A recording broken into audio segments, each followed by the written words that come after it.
welcome you to our December 8th meeting tonight. If you would all like to stand, we will do the Pledge of Allegiance.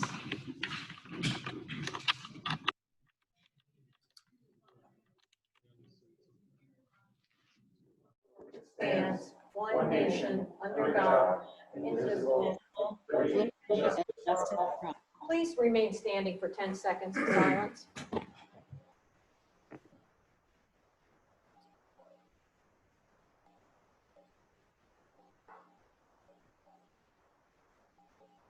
You may be seated.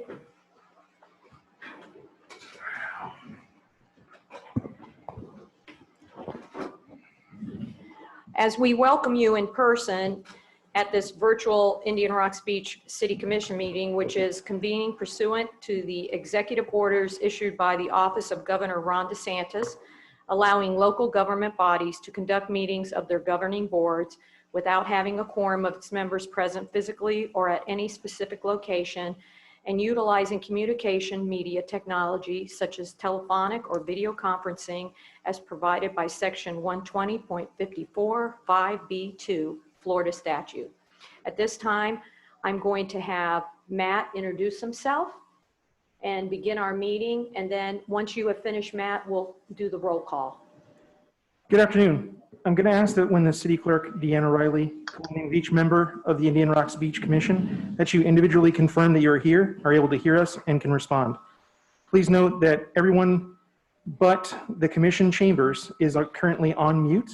I can request that you're unmuted via the internet. However, I will not be able to unmute you myself, so you will have to do that. Deanne? Mayor Cookie Kennedy, Here. Vice Mayor Phil Hanna, Here.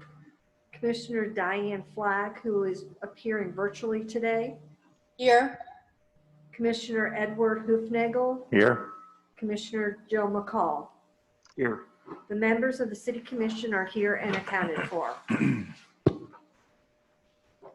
Matt? I'll then ask for each of the virtual folks that are attending remotely that when you wish to speak, that you use either the chat function or you raise your hand by using the 3 dots in the bottom of the participants menu. You should be able to hit raise hand. I will see a blue icon and then I can address you. With that, we're going to go to our presentations tonight. And our first presentation will be from my good friend Whit Blanton, who is the Executive Director of Forward Pinellas.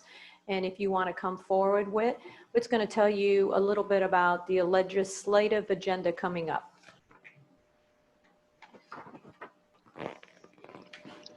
Thank you, Mayor. Hi. Is it okay if I leave Yes, this sir. for the presentation part? Well, every year I go around to as many local governments that'll have me in Pinellas County to give them an update on our focus for the coming year. And it's timely now that we talk a little bit about legislative earmarks and priorities. So that's what I'm here to talk about today. But first, I just want to start with a reminder about our role as the Metropolitan Planning Organization for Pinellas County. One of our main jobs is to bring state and federal funds for transportation projects into the community for projects that are needed. And so this year we issued our first ever call for projects for our major transportation project grant programs. And we had a staggered list of when those applications were due. The little graphic on the screen shows that we had that call for project in July, and then different programs were due through December 11th. The committee is in the process of reviewing those applications, and we will be bringing recommendation to the board in March of 2021. Next slide, please. And I'm just going to quickly touch on some of these programs. We adopted our Advantage Pinellas Long Range Plan in 2019 that looks out to 2045 for the community. And it's really focused on several things: improving traffic flow and congestion, creating safer streets in Pinellas County, and enhancing transit connections, all kind of wrapped around our land use goals of guiding growth to the right places and in the right scale and in the right character. And then preserving those areas that we don't want to see a lot of change happen, or protecting the character of the environment in a given area. And providing housing that's affordable. That's a big challenge we have in our county, preserving employment and industrial land uses for high wage jobs. So it all works together in our framework. Next slide, please. So the first major project area funding is our multimodal projects priority list. And this is the basis for the Florida Department of Transportation's 5-year work program in an urban area like ours. These are larger projects. You can see the minimum size of a project is about $350,000. But some of the projects on this list are over $1 million, or over $100 million, in fact.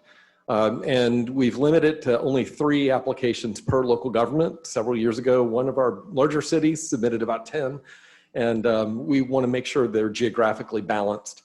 This considers all modes, and they're evaluated against the criteria that support Ford Pinellas goals. And the next slide shows those: improving safety, mobility, fostering economic growth, enhancing equity, protecting the environment, and increasing the resilience of our vulnerable coastline. The next program is our Transportation Alternatives Program, or TA. This is a federal program where we have money directly from the federal government for eligible projects that include bicycle safety, pedestrian, and non-auto transportation projects. This is really about infrastructure, not operations, and there are prerequisites on this program that we have to have local commitment, which makes sense, 100% of the right-of-way or the easement for the right-of-way, and then this is a tough one for smaller communities, but the Florida Department of Transportation requires that if these funds are passed through, you have to be local agency certified or LAP certified, and that only really applies to some of our larger agencies, but the county has been good about working in partnership with some of our local governments, such as Indian Rocks Beach, if you don't have that certification, and I don't believe you do. The next major program is our Complete Streets program. This is the 5th year of this program, and it really ties land use and transportation together to look at streets that need a makeover to support redevelopment goals in the community. Next slide. And over the almost 5 years we've had this program, we've awarded $4 million in construction projects and about $500,000 in concept planning. Those are the 2 main categories. The concept planning comes out of our planning dollars, and that needs to be spent within a year. The construction dollars go into the 5-year work program and are added to the new 5th year of that work program. Similar criteria as the Transportation Alternatives Program, but a stronger land use connection and a linkage to redevelopment. Next slide, please. So I'm going to talk a little bit about legislative earmarks and why they can pose problems. Next slide, please. Legislative earmarks have been popular in a lot of local governments throughout Florida because they circumvent sometimes the difficult process of getting your project funded, especially for transportation that has to go through reviews and get on a long list and work its way to the top. A lot of communities over the years have used legislative earmarks to reach out to a legislator and to get something added to the budget and then approved by the governor. The problem we have with earmarks is that they don't grow the funding pie. It's not new money, so it comes out of the Transportation Trust Fund, and even if you try to bring it out of the general fund, once it goes into the legislative committee process, it's really hard to change that direction, and it's considered a transportation project. What we've seen happen is that earmarked local projects force other priority projects out of the queue that have been working their way steadily to the top. And then if the governor vetoes the earmarked project, that money is gone from the budget. So it doesn't come back and doesn't get reallocated. It's just lowering the budget. The Department of Transportation is prohibited from working on that project if it's been vetoed. So let's say, for example, they're in the midst of design and you get money for right-of-way acquisition, and the governor vetoes the money for right-of-way acquisition, DOT stops work on the design for a year. So it can set you back on your project. And then earmark can only be for one phase of a project. So you can't say I need an earmark for design and construction. And we had an issue in Clearwater not long ago when I first got here, where PSTA asked for an earmark, was granted a $1 million earmark to design a busway over the Memorial Causeway Bridge, and Clearwater wasn't happy with the design. What we really needed were planning dollars to kind of work out those issues. And that money ended up going nowhere. So that was, to me, that was a waste of money. Next slide, please. So in last year's budget, we had a goodwill earmark for our regional transit authority. And that was $1 million they didn't ask for, but a legislator thought they needed it. And that ended up coming out of PSTA's budget for their downtown Park Street terminal in Clearwater. We had another earmark in Hillsborough County that eliminated 5 other safety projects that DOT had planned to fund. So there are unintended consequences. Go ahead, next slide, please. So what we ask you to do is, if you're thinking about an earmark, and this is my message to all the local governments, is reach out to us and we can work with you on finding possibly other forms of funding. The Safe Routes to Schools program is not one we control, but we can have influence. The Highway Safety Improvement Program is another one that we can influence the Department of Transportation on that by giving them data and analysis to support that. So just work with us and we can help the earmark problem maybe go away. Next slide, please. The challenge with earmarks is that you know, it really means getting the language right and knowing what you're looking for and connecting the dots. And sometimes we can identify an even better funding source than what your earmark might accomplish. Next slide, please. So this comes back to legislative priorities, and I'll just go into that. So our board has not yet adopted these. These will be presented in January for approval, but they've been recommended by our legislative committee. And Mayor, you serve on that. I'm going to go through each of these pretty quickly, so I won't dwell on this slide. Let's go to the first one. Protecting trust funds. And we've developed these priorities from a lot of outreach with our partners across the county and the state. And we really are focusing on protecting those trust funds that are money allocated for specific purposes. The Sadowski Affordable Housing Program and the Transportation Trust Fund are routinely in lean budget years swept by the legislature and taken from those purposes into the general fund. And when that happens, that takes down the opportunity to do affordable housing, which is a real challenge in our county, and to do transportation projects. The next one is supporting flexible and sustained transportation funding. I won't read all this, but the short of it is an urban area like Pinellas County needs a little more flexibility in how we use the Transportation Trust Fund dollars, because a lot of them are earmarked for projects that only add capacity to the highway system or that are limited to certain roadways, such as on the strategic intermodal system. And we only have 3 roads on that system, I-275, US 19, or the new Gateway Expressway. And that leaves the balance of our state roads for a relatively small share of funding. And most of the funding for those have to show a capacity improvement, not a safety or another accessibility improvement. And we're just not adding that many lanes to our roadways. So when we looked at our long-range plan, we found that we had $400 million that was projected to come to Pinellas County that we could not spend. We could not find projects for over the next 25 years because of the inflexibility in that program. And that's just one example. There are a lot of other examples, and we just adopted a position statement for transit funding that asks for increased flexibility, because that is one of the more constrained sources of funding. Next slide, please. The top one is supporting safety for all users of our transportation network. And this is really touching 2 things. One is texting while driving. We did get some legislation passed last year, but it's pretty limited and could go a little bit further. The other one is the rectangular rapid flashing beacons that you have up and down Gulf Boulevard and throughout Pinellas County. We had a hostile piece of legislation that I'll cover in a moment that threatened to remove all of those. And that's a local safety decision, and we don't think that should be dictated by Tallahassee. Similarly, maintaining the MPO authority, that's a lot of words there just to say that the federal government set up the framework for agencies like ours, and we get to decide at the local level who serves on that board based on population, based on the county demographics, and we don't think that ought to be dictated by Tallahassee either. They have threatened over the years to merge our MPO with Pasco and Hillsborough to create a regional MPO. And while there may be some merits to that, that ought to be a local decision rather than something that Tallahassee dictates to us. Next slide, please. And I've been told that I probably ought to change the words home rule because that makes the legislators go crazy in Tallahassee. It's kind of a trigger word, but maybe supporting local choices for local communities or something like that. But the idea, whether it's vacation rentals or those rectangular rapid flashing beacons or how we structure our MPO, is that Tallahassee likes to tell local governments what they can and can't do.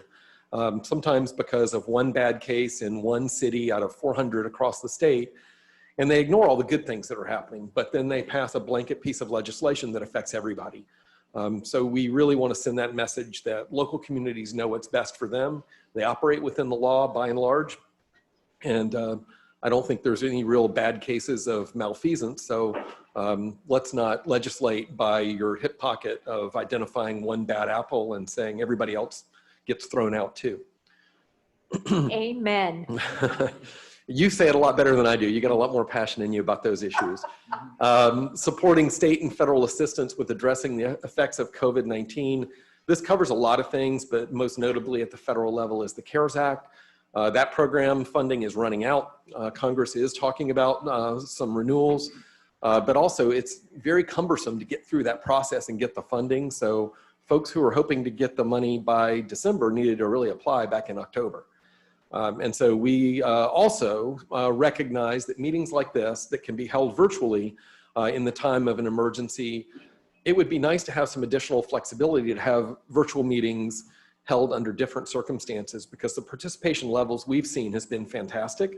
So we do have an ask for the legislature to consider some modest amendments to the Sunshine Law that would give some of our advisory committees, for instance, or maybe even our governing board, say 90 days after an emergency ends, because the governor has extended the state of emergency, allowing virtual meetings, for instance, like at 6 p.m. on a Friday when we've already paid for advertisements. So there are some ways that we can improve that process. And then finally, our last point is Speaker Sprowls has made an issue of resilience and setting up a state funding program to assist with grants.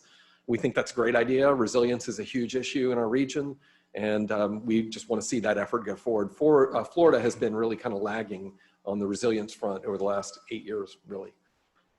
I just want to dwell a little bit on the legislative battle we had last year that we were successful in overcoming, but there were two pieces of legislation, one in the House that passed the full chamber and one in the Senate that made it to its last committee stop, that would have forced us to assess every one of those 400 rapid flashing beacons, rapid, not rabid, across Pinellas County, and look at either removing them or turning them into red flashing beacons, because red means stop.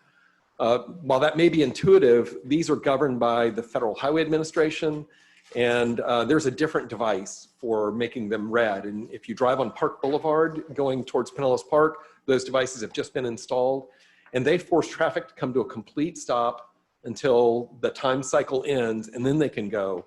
These are a nice balance because they're flashing when you're in the crosswalk. Cars are required legally to stop. So all it does is reinforce the law that says you have to stop for a pedestrian in the crosswalk, and then you can proceed once that pedestrian is out of your way. So there's less delay. These are also a lot cheaper to install, and they're only really recommended for roads that are 35 miles an hour or lower, or 4 lanes or fewer. And the other devices are better for Park Boulevard, your 6-lane and 45-mile-an-hour roads. And these are really effective too. Next slide, please. So things we're monitoring in 2021, you all can read this list as well as I, but I just want to highlight a couple things. The City of St. Pete has looked at the potential broadening of the Penny for Pinellas for affordable housing funding. There's a statutory limitation on that it can only be used for land acquisition and clearing the land, not to make buildings go vertical. So St. Pete is looking for support to broaden that. I don't know that they've got it. They do have sponsors. Senator Hooper and Representative Latvala are willing to work with us on this, but they want to see broader countywide support. And then the next major issue I want to bring to your attention is budget restrictions due to COVID-19. We are seeing a $1 billion cut in our transportation funding in District 7 in this current fiscal year. And unfortunately, what that means is some of our high priority projects are being put off for a long, long time. The I-275 improvements that are sorely needed for safety and mobility to link the Howard Franklin Bridge to downtown St. Petersburg has been pushed from 2025 to 2031. That has enormous regional ramifications, because now you're going to have the Howard Franklin Bridge complete, and you're going to have 6 lanes going into 3 at the West Shore Interchange, because the West Shore Interchange has been deferred by 2 years. And that was the #1 project in the region that we all came together, Hillsborough, Pasco, Pinellas, local governments across the region. And that funding was awarded by the governor last year, but the sales tax and the gas tax revenues are down big time. And all the state of Florida can do is deliver a balanced budget. So there are some things that could affect that. If the legislature sweeps some of those funds this year to balance the budget, we'll be in for a worse situation. If Congress helps out with state and local relief for transportation, we'll be in a better situation. If the toll roads that are down through the rural areas are unfunded by the legislature, then that might help as well. And I forgot to mention there's a bunch of US 19 projects north of Clearwater that are also being taken out of the work program. So we've had some setbacks on US 19 as well. I will say that District 7 has been very good about funding our local priorities with the discretion that they have at the district level. But Tallahassee is responsible for these cuts. And I think it upsets our secretary here in District 7, Secretary Gwynn, as much as it does me. But I do want to be real with you that transportation funding is going to be a challenge for the next 5 to 6 years, because they're saying it'll take 5 to 6 years before we're kind of back to where we should be with the work program due to COVID. So with that, I'm here to answer any questions you might have and see if there's anything I can do to be of service. Does anyone have a question for Whit? No, good job. Diane Flagg, I know you're out there. Do you have any questions for Whit Blanton? No, Mayor, not now. Okay. Whit, thank you for coming. You didn't mention about our new waterborne transportation. How come? Well, that wasn't really on my topic to talk about, but I'm really happy that we've had our first meeting and we're going to have our second meeting Yeah. on December 18th. Cool. And it looks like you've got Congressman Christ, 95% going to be Yeah. there. And we are going to be looking at ways to expand and sustain our waterborne network of ferries and water taxis. Right now it serves Clearwater and Dunedin, and we'd like to see the whole intercoastal benefit from that. Thank you. Thank you for coming out tonight. Thank And you for being letting me with go us. first. Okay, thank you. Y'all have a good meeting. Okay, with that, David Ardman, who is our fire commissioner with Pinellas Suncoast Fire and Rescue, he has a report on file. Is David on Zoom tonight? Just asking. He's not on, okay. He wanted me to mention that a lovely Indian Rocks Beach resident dropped off a check at my shop for $1,000 for the fire department, and we presented it to the fire department, and they are going to use the money, they told us, for a piece of apparatus for each one of the firemen. And I thought that was pretty cool. So thanking our resident that participated, and they sent her a lovely note. She stopped in today, and I appreciate the fact that she asked me to present it to them. So I wanted to mention that. And with that, we will now go to public comment. We have 3-minute limit per speaker. Any member of the audience may come forward, give his or her name, address, and state any comment or concern that she or he may have regarding any matter over which the City Commission has control, excluding any agenda items that are on for tonight.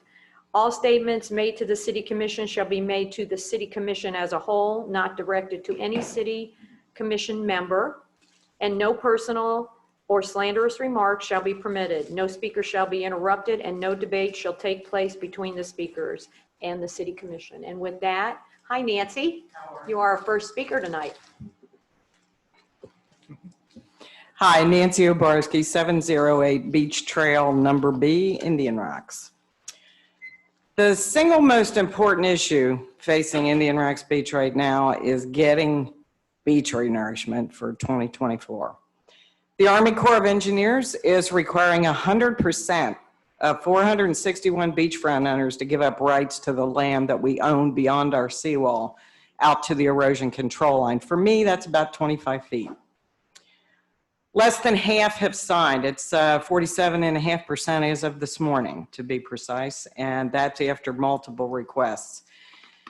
New signatures at a virtual standstill, only 4 more have signed over the last 3 months, and that's not just Indian Rocks, that's from Sand Key all the way down to Reddington. At last week's meeting of the beach community mayors, where Mayor Kennedy was present, Pinellas County announced that they'd be sending out yet another mailing in hopes of getting more signatures.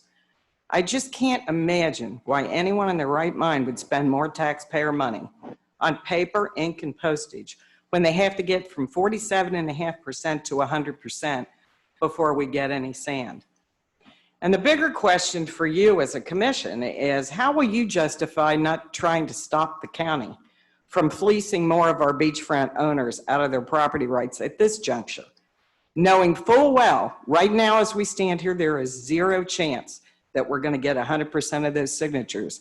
And anyone that signs after tonight or after now is giving up rights for absolutely not one grain of sand.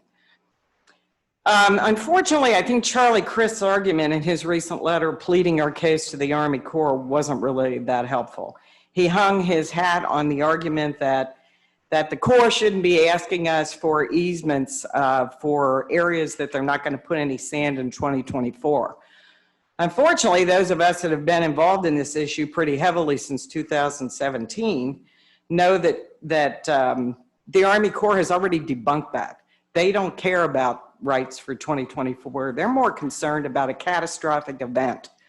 So actually the argument he used kind of fell flat, and I think he missed a golden opportunity, probably because he didn't have the right information to present a more compelling argument to the Corps.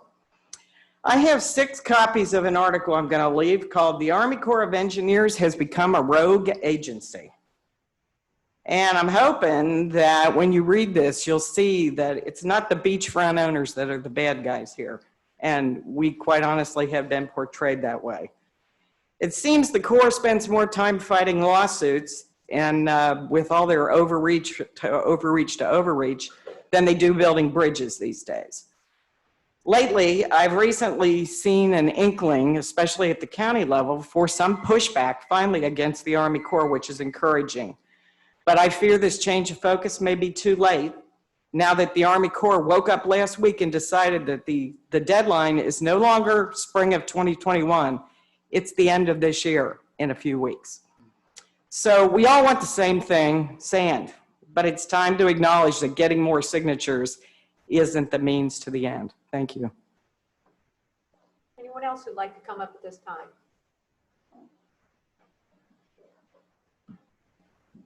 Hi, Dr. Magdi. Hi, Mayor. Oops, sorry about that. Sure. This one back. Go inside. Okay, please. Sure.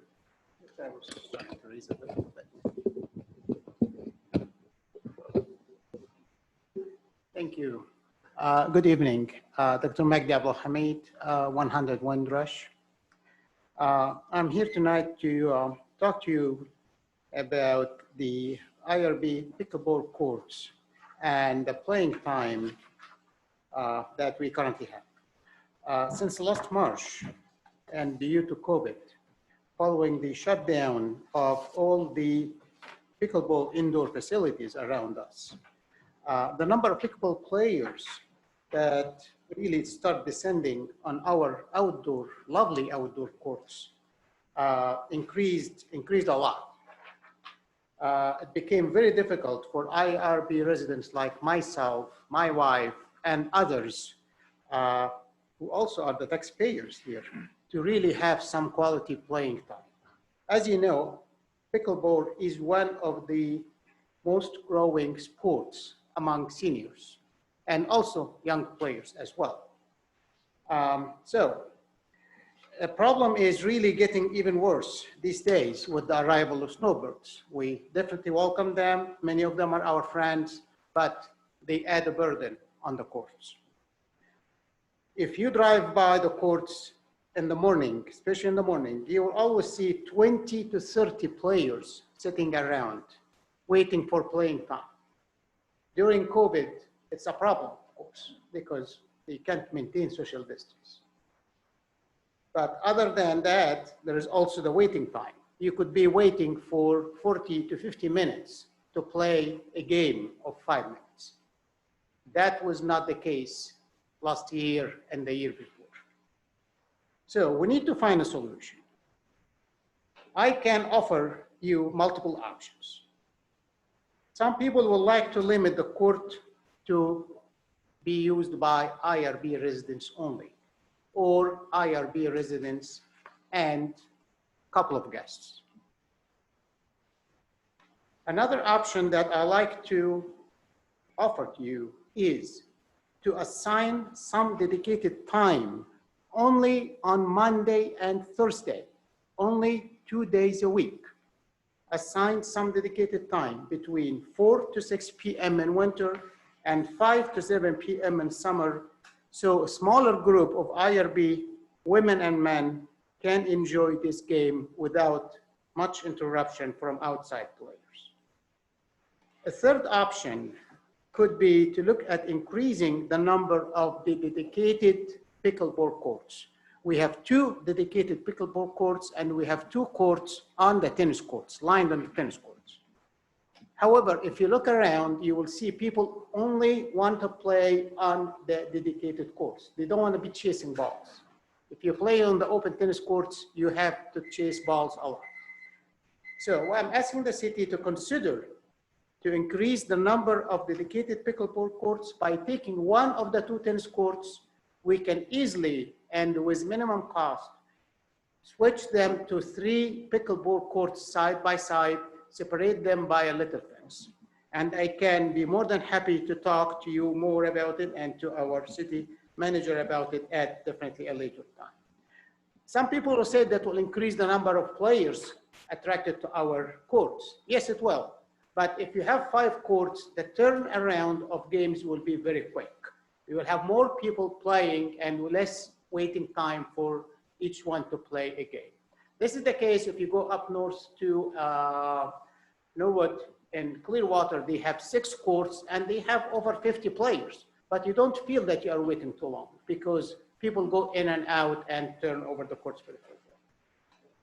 We really need the city corporation and willingness to work with us before turning this fun sports into a bigger problem. Thank you. Thank you, Dr. Magdi. Is there anyone else who'd like to come forward? Hi, Don.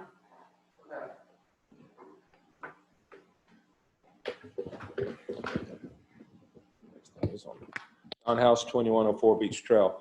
So I too want to talk about the beach easements. First off, I want to thank Greg for forwarding the copy of the letter that Chris wrote to the in regard to the easements. The most important phrase that I found in there was, he said, unfortunately, there was an understandable skepticism from property owners. And I think that is probably the biggest insight in this whole thing. There is a lot of skepticism from those of us that live on the beach, and it needs to be addressed. I haven't seen a whole lot of addressing to the homeowners. I mean, okay, we have the last conference that we had, we got to listen to 5 or 6 people expound deeply on with all their stuff about what was going on, but nobody asked us what we think. We had 2 minutes each to say something, and it's not a round table where people can talk about what's going on. You know, these are things that we live on the beach, we know what's going on, and we're very much concerned about it. So, you know, Cookie and I had I thought a productive conversation about a month ago, where, you know, but the thing that failed in that conversation, or after that conversation, was that she had stated that some of the things in there were not right.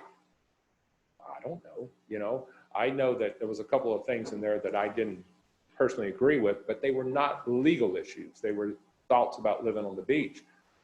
If there are legal issues in the letter that was put out by a couple of attorneys that came to all of us that live on the beach, I would like to know what there are.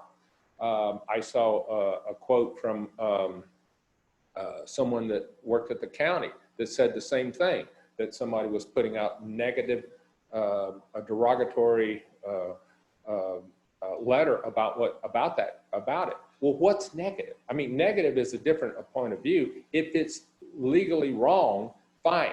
I mean, but don't do the Donald Trump thing and just say it's a bunch of crap and don't say what the crap is, okay? Answer what's wrong. Tell us what's wrong and what's in that letter. Tell us why we should do what we need to do, and then listen to us, and we can maybe solve this. But I don't know. It's gotten so far now that nobody wants to trust anybody. And like when Cookie said before, it says no one's going to come to the table. I think that's the saddest thing about this. People have to come to the table, have to solve this. I mean, and if it's not going to pursue where the people that actually live on the beach, that actually have to sign these easements, if they're not included besides 2 minutes every month, it ain't going nowhere, okay? Thank you. Thank you, Don. Is there anyone else who'd like to come forward at this time? If not, we will close for public comment. Is, Matt, could you check anyone who might be calling in? Madam Mayor, I do have a speaker under one of the upcoming items on the agenda. I believe it's item number 7. At this time, I see no participation. I just want to remind those that are joined, that the 8 individuals that are online right now, you can either engage for speaking by using the chat option or using the up arrow next to the participants and using the raise hand feature. At this time, Madam Mayor, I see no participation. Thank you, Matt. At this time, would our city attorney, Randy Mora, do you have a report for us? No report, Madam Mayor. Okay, thank you. How about our city manager, Greg Mims? Good evening. I just have a few quick things. Okay. At our last city commission meeting, we had a quite lengthy discussion about parking and where people should park and not park. And one of the things that came up and is particularly an item that Diane Flagg brought up was IRB resident spaces. And prior to the last meeting, we have reserved IRB spaces at the Nature Preserve, particularly in front of the dog park. We have reserved spaces at Keegan Clare Park down in the renovated park in the where the boat docks are, and then obviously we have spaces at all the IRB beach accesses. And you know, part of the, and we talked about this at work sessions, and we talked about the last couple of meetings, but you know, we actually after the 2014 meeting added additional IRB spaces each of the beach accesses. But you know, I took to heart a lot of the comments and about resident spaces and where they are, and as a result of that, I instructed staff to add. We added dedicated parking spaces at 2 at Cole Park, 2 at Brown Park, and 2 at the 10th Avenue Park. And the fact of the matter is, you know, 99% of the year you can come to any of those parks and find a space, but there are some times, particularly through this COVID event, where it's been a little tough. So now, by the addition of those spaces to those 3 different parks, we have at least a couple of spaces in every city park where residents can try to get in and get a spot. So I just wanted to make you aware of that. And that brings, and we'll talk about this more later tonight, that brings the grand total of resident spaces with all the beach accesses in the parks to 73. So we talk later about resident decals, keep that number in mind. One of the things that we did is, was part of the capital budget, is that we installed solar panels on City Hall and the museum, and those are activated and working now. In fact, the next thing we'll do is in the museum and the lobby of City Hall, there'll be like a computer screen there where in real time you can walk up and the public can see what it's generating and what it's saving us and that kind of thing. But generally, of the City Hall installation will, over a period of time, will save us about 47% in energy cost and a reduction of 1,660 tons of CO2. The museum installation will result in the savings of about 87% and a reduction of about 300 tons of CO2. So that project's complete and it's up and running. Want to thank the staff for the work that goes into the IRB Street Parade. My only regret about that was the COVID world that we're living in right now. I saw a lot of little faces that were staring at me as the city manager, but particularly as a father and a grandfather that were waiting with their bags for candy. And unlike other cities that decided not to have a parade at all, we made the decision not to throw. So I would invite the public back next year, and we'll double up. The boat parade is it's looking like it's going to be pretty large this year. There again, due to COVID, there's some traditionally large boat parades that are not going to have parades, so we're going to be the beneficiary of, I think, some extra boats. So that's scheduled for December the 19th. And the last, because we do have a pretty lengthy agenda, I just want to say on behalf of all the employees of the city, to the commission and the public, that wish y'all a Merry Christmas. This has been a tough year. I, for one, am looking for the 2021 number to roll in, and hopefully we'll have a better year. But I want to, and I say this particularly around budget time, and I think more than ever it's important to remember this. We live in a really special place, and I think most of us realize that. And as your manager, and I've been here now for about 7.5 years, whether it's this group of commissioners or the commissioners we've had on, we'll have disagreements about things and have discussions about what to do, how to do, when to do things. But I, as your manager, I'm appreciative of the entire time I've been here, but particularly with the group that we have now, that although we may disagree, it's cordial. As one of the previous speakers just mentioned, that's one of the things that's lacking in our country now, is that people can't sit down and figure it out. And that's one thing that we have here. And I think we probably would agree. The stories I've told, been told many years ago, that was not the situation where there was meetings that went to midnight and a lot of different things went on. You had a rotating door of city managers. And I just want to say on behalf of myself that I appreciate that, because we get a lot of good things done here. And I'm always open to ideas, suggestions, input. I don't have all the answers, don't pretend to have them. And although I've been in this business for a long time, I'm still kind of work motivated, kind of work wanting to hear input from the commission, the public. And we'll just continue to do really cool things here and make this place as great as we can make it. So thank you, and I'll be happy to answer any questions if you have any. Anyone have any questions for the city manager at this time? Pretty good. Diane, do you have any questions? No, Mayor. Thank you. With that, we'll go to the city commission. Commissioner McCall, do you have any reports tonight? Not at this time. Thank you. Okay. Commissioner Hufnagel, do you have any reports?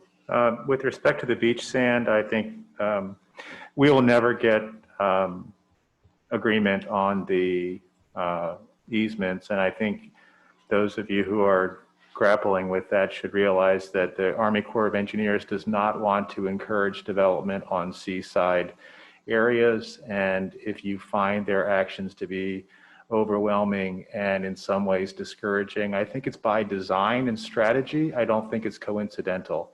And it's an attempt by the planning agencies at the national level to discourage seaside development, and we are facing the brunt of that. And so I don't think that letters to the Army Corps of Engineers are going to solve that. That's it. Thank you. Thank you, Ed. Vice Mayor Hanna. Echo what Greg said, and thank the city for assisting in putting on the street parade. It was really well attended. We had a lot of fun. And I also will echo that it's been nice being on a commission for 12 years, that we have gotten along, and we're all here because no one has an agenda except one, and that's the city. And I think that's the important thing, and that's why we operate as efficiently as we do. Thanks. Thank you, Phil. Very nice comments from everyone. Just a couple things. Boat parade was great. I'd like to thank the staff and all of our residents. We've had a year. I'll just leave it at that. And I want to thank A2K and the homeowners for stepping up to the plate at the beginning of COVID and helping us with a project to help some of our citizens that had underlying conditions, and making sure that we could make sure that they had groceries, or if they needed medicine or incidentals. They helped me with that project. I am forever grateful, and I know that it was about, I believe it was almost 30 people that they helped during the worst part, and I believe they're still helping. And I also wanted to bring up, Ed, could you mention a little bit about the A2K, the fundraiser that they're doing at the moment? Oh, the challenge, yes. challenge. The virtual challenge. So since we couldn't have an Oktoberfest, there was a desire to engage folks in a way of being active and raising money. And there's, through the 10th of December, a virtual challenge. It's based on setting personal goals electronically and publishing those, and then competing with those against those goals to demonstrate some achievement, whether it's running or walking or doing other kinds of activities that can be measured. And it's been a nice fundraiser. It's gotten people engaged in a much different way. And we're grateful to the new leadership at A2K for encouraging and developing it. So, yeah. Thank you for that. How about the homeowners? Is there anything, Joe, from the homeowners for the rest of the year or beginning for next? No, the homeowners just kind of planning stage to see what April brings us. Okay. Obviously, Beach Fest is the largest fundraiser HOA has, so we'll see how that plays out going into next year. On November 29th was the year anniversary of my beloved mayor, Bob DiNicola, who served the longest in this community, 12 years. And we had a tree planting for him at the Nature Preserve, where he was very instrumental in helping the city acquire that property with his family. And so if you have a chance to go over, the tree is in the center near the bathrooms, and there is a it'll be a plaque that the family purchased, and we will have that. So it was beautiful, and I do thank the city and the staff for going to great lengths to do that. He was my mentor, and many people felt very strongly about him, and I loved him, and I think it was a very small something to do for a man who had such a big involvement in this community. Just to piggyback a little bit about the beach renourishment, and we are going to continue to look at avenues. I believe that the beginning of having a conversation with Congressman Christ was an opening of a door. I don't believe it was a lost opportunity. I believe that we will be engaged further with them, and I'm trying to find positive in a situation that seems to have a lot of negatives at this time. And we mentioned in the newspaper the last time that, I don't take no very well, and we will continue to try to turn every stone as best we can, and to try to get beach renourishment to continue on our beaches in Indian Rocks Beach, and not just us in Indian Shores. And one of the interesting things is Clearwater and one of the Bel Airs, I believe it's Bel Air Beach, they have gotten all their signatures, and I believe the Reddingtons have. So we're going to look at as many avenues. We have enlisted with us the head, Kelly Levy, who is the head of environmental, she's the director at Pinellas County. And so a lot of the information, since she's been involved with this project from the beginning, and also John Bishop, who has also been involved there, they've been a part of the conversations that we have begun at different levels. So I'm just appreciative for them, and we'll just keep working as best we can with that. And again, Merry Christmas to everyone, and we look forward to a brighter year, and we do have a lot to be thankful for in Indian Rocks Beach, I believe. With that, yes? I apologize. No, you're fine. We got turn. One thing I did remember, Kathy Mack, as we all know her, over at Century 21, pretty much across the park there, will be having her toy drive again this year. So please kind of be on the watch for that. We're still, she's still supporting, Grace House, the other charities, and our military families with those toys. I know bikes were normally her thing, but I don't think bikes are in order this year. But we already started to receive donations, the HOA has, from our local residents to buy toys for those kids. So please just stop by or watch out. I think we're going to do something to the same effect we did for the turkey drive for the food pantry. That was a fantastic success at the drop-off locations throughout different restaurants here in Indian Rocks. But that's coming up. Thank you, Joe. Diane Flagg, Commissioner, do you have any comments you'd like to make tonight? Well, I just wanted to thank the city and Matt for allowing me to participate on Zoom. I'm sorry I couldn't be there in person, and wish everybody a very happy holiday. Okay, thank you. The comment from Dr. Magdy, do we want to discuss this at a later time? Would the commission like to discuss this, or what? Do we have any thoughts on that? Like a work session to discuss pickleball? Yeah. Yeah, I think that's always worthwhile to get input. So. All right. In a upcoming agenda, Greg, if we could have a conversation about some of the comments that Dr. Magdy. If the other commissioners. Would the other commissioners, how do you feel about that? Sure. Joe? Commissioner Flagg? Yes, I'm in favor. Okay, thank you. With that, do we have any additions or deletions tonight? Hearing none. Our consent agenda, we have no consent agenda. I don't think that's ever happened. I guess the minutes will come at the next. Yes, Okay. you'll have minutes at the next meeting. And with that, we'll go to public hearing. 6A is a quasi judicial proceeding, and are you going to present the whole item tonight, or is Randy going to read it first, Deanne? How would you two like to? I think he needs to read the title. Okay. All Mr. right, Morrow. Item 6A. Yes, sir. Item 6A on the agenda is an alcoholic beverage designation application for the property at 8225. Oh, sorry, that's the, for the address of 213 Gulf Boulevard, Indian Rocks Beach, Florida, 33785. This is a quasi-judicial hearing wherein you will consider the competent substantial evidence submitted to you before you tonight in the record and through testimony.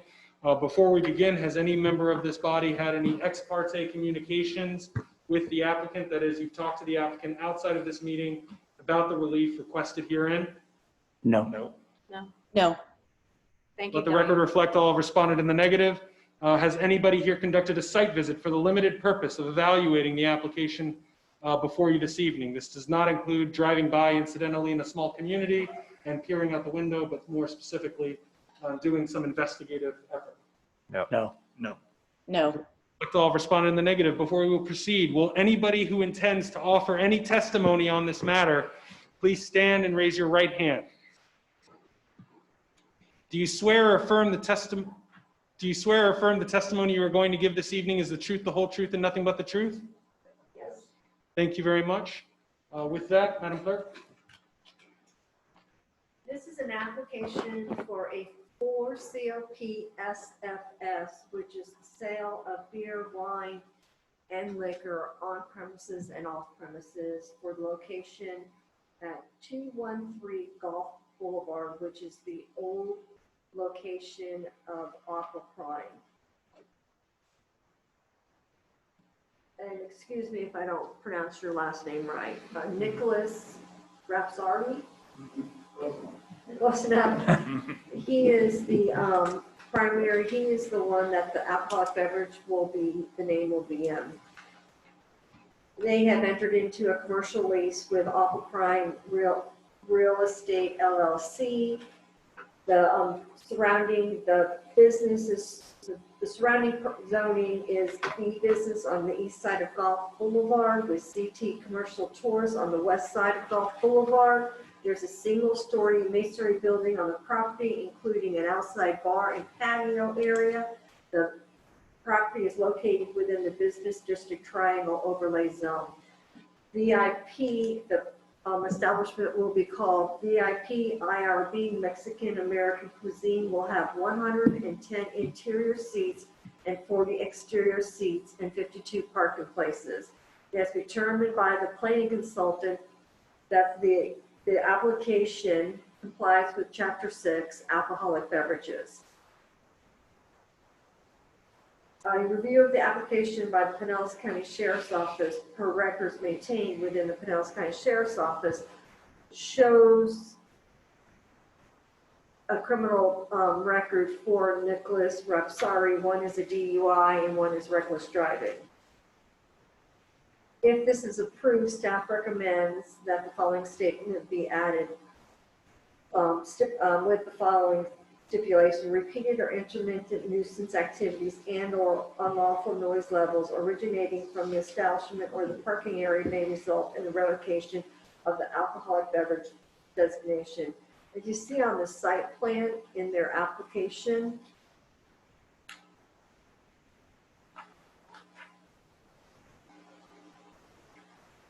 this page here, they're not going to be serving in the building first. They're going to be using the outside bar area and the patio area to begin with. So in the beginning, there's not going to be anything in the masonry business, in the masonry building. It's just going to be the outside bar area and the patio area. And I'm sure the applicant can explain that more. And that's pretty much all I have. Do any of the commissioners have any questions for Deanne at this time? Any? No. Diane, do you have any questions for Deanne at this time? No, not now, Mayor. Okay. I think that we will bring up the applicant. At this time, you will state your name and your address, and if you want to give us just kind of a scenario of what you intend to do. Thank you. Nicholas Rapasardi, 213 Gulf Boulevard, Indian Rocks Beach, 33785. So just in short, well, just to clarify, when it comes to the seating, we are going to have some seating inside. It's not going to be strictly to the outside. There is a bar that the shutters open. There's a bar that seats inside and outside as well. We are coming from a place in Treasure Island that we see a maximum occupancy of 85 inside and outside. We've had the restaurant since 1994. My family has. My mother and my father bought it. After I got out of college, I took over. My father passed away. I've been running it since then, since basically 2002. It's grown exponentially. We're exceeding the capacity of what we have right now. Shane Crawford, I'm sure you guys are familiar with the name, came to me. His CEO is Dale Schmidt, who is the owner of the property. Presented me with the opportunity back in, I believe, February. And although we have a successful restaurant right now, there is need for more. There is a draw for more. And we've outgrown our space, and this particular opportunity was just screaming at me that this is the right thing to do. Forgive me because this is my first time doing this. Coming out of school, took over that restaurant. This is a whole new process to me as far as, opening a new place, going through the whole licensing and all that being considered. I feel like we're going to be a very big draw for the area. I love Indian Rocks Beach. I grew up in Seminole, lived in Seminole for 25 years, went to high school at Seminole High. I love all the beaches around here. What else?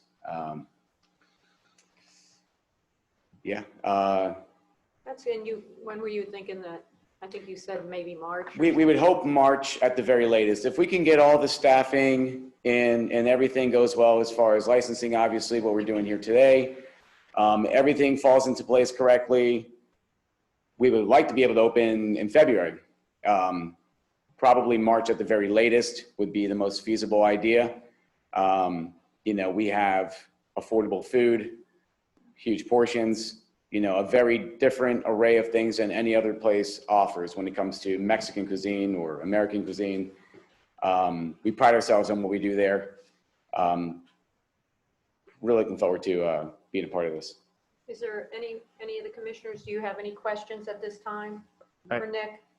Yes, sir. Yeah, does this include what was formerly known as the off-the-grid barbecue spot? So, yeah, in the lease, we have use of the entire building, should we see fit to use it. Right now, the plans are, and Deanne, I have a revised drawing, I think I emailed you, I'm not sure if you got it, but I'll give you one that, because I know I sent you like 4 different specs because the place is so large.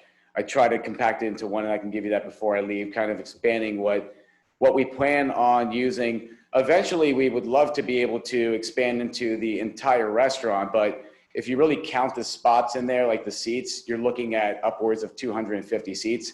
Again, I'm coming from a place that inside and out serves 85. I don't want to go outside my realm of what I know right now, so we're going to start small and grow into it. We really want to gravitate upon the takeout aspect of it, catering. The kitchen is very big. We're going from the kitchen that we're going from is probably the size of one of the stalls and one of the bathrooms at this current place right now. We have 1 fryer, we have 1 flat top, and typically on any Friday night, we have to take the phone off the hook and stop taking to-go orders. As far as the off-the-grid area, we probably look at that as more of if people need to wait while they're waiting for a table, they can sit out there and wait. Really have no plans other than that for it right now at this point. I know that Off the Grid they had 2 restaurants there, if I'm not mistaken. They had Off the Grid and they had Aqua Prime. They had cornhole tournaments and all kinds of stuff and jazz going on there. Right now, we just want to be able to make our tacos and our burritos and margaritas and make people happy in the area that we're kind of looking at right now, and slowly, gradually move in towards the inside of the restaurant. It's nice. We've learned with COVID right now how valuable outdoor seating is, and having that area is great to know that we have it should we need it, as far as maybe people picking up takeout food and sitting down and eating it with not necessarily serving people at those tables, but having that area because it allows for much safer social distancing and all the requirements from the CDC when it comes to COVID right now, because it's been a roller coaster this entire year for restaurants. Okay. I'm just trying to make it simple for you guys. Commissioner Yeah. Hoofnagel, Yeah.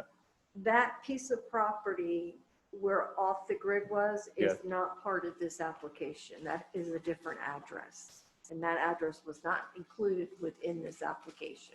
That's what I'm getting at exactly. There's a whole This is different not about, address. I'm trying to make your life easier later, not, so I don't, if this is prepared and it doesn't have the entirety of your leasehold, and you later wish to expand into that area that's not in here, you would be having to go through this process a second time.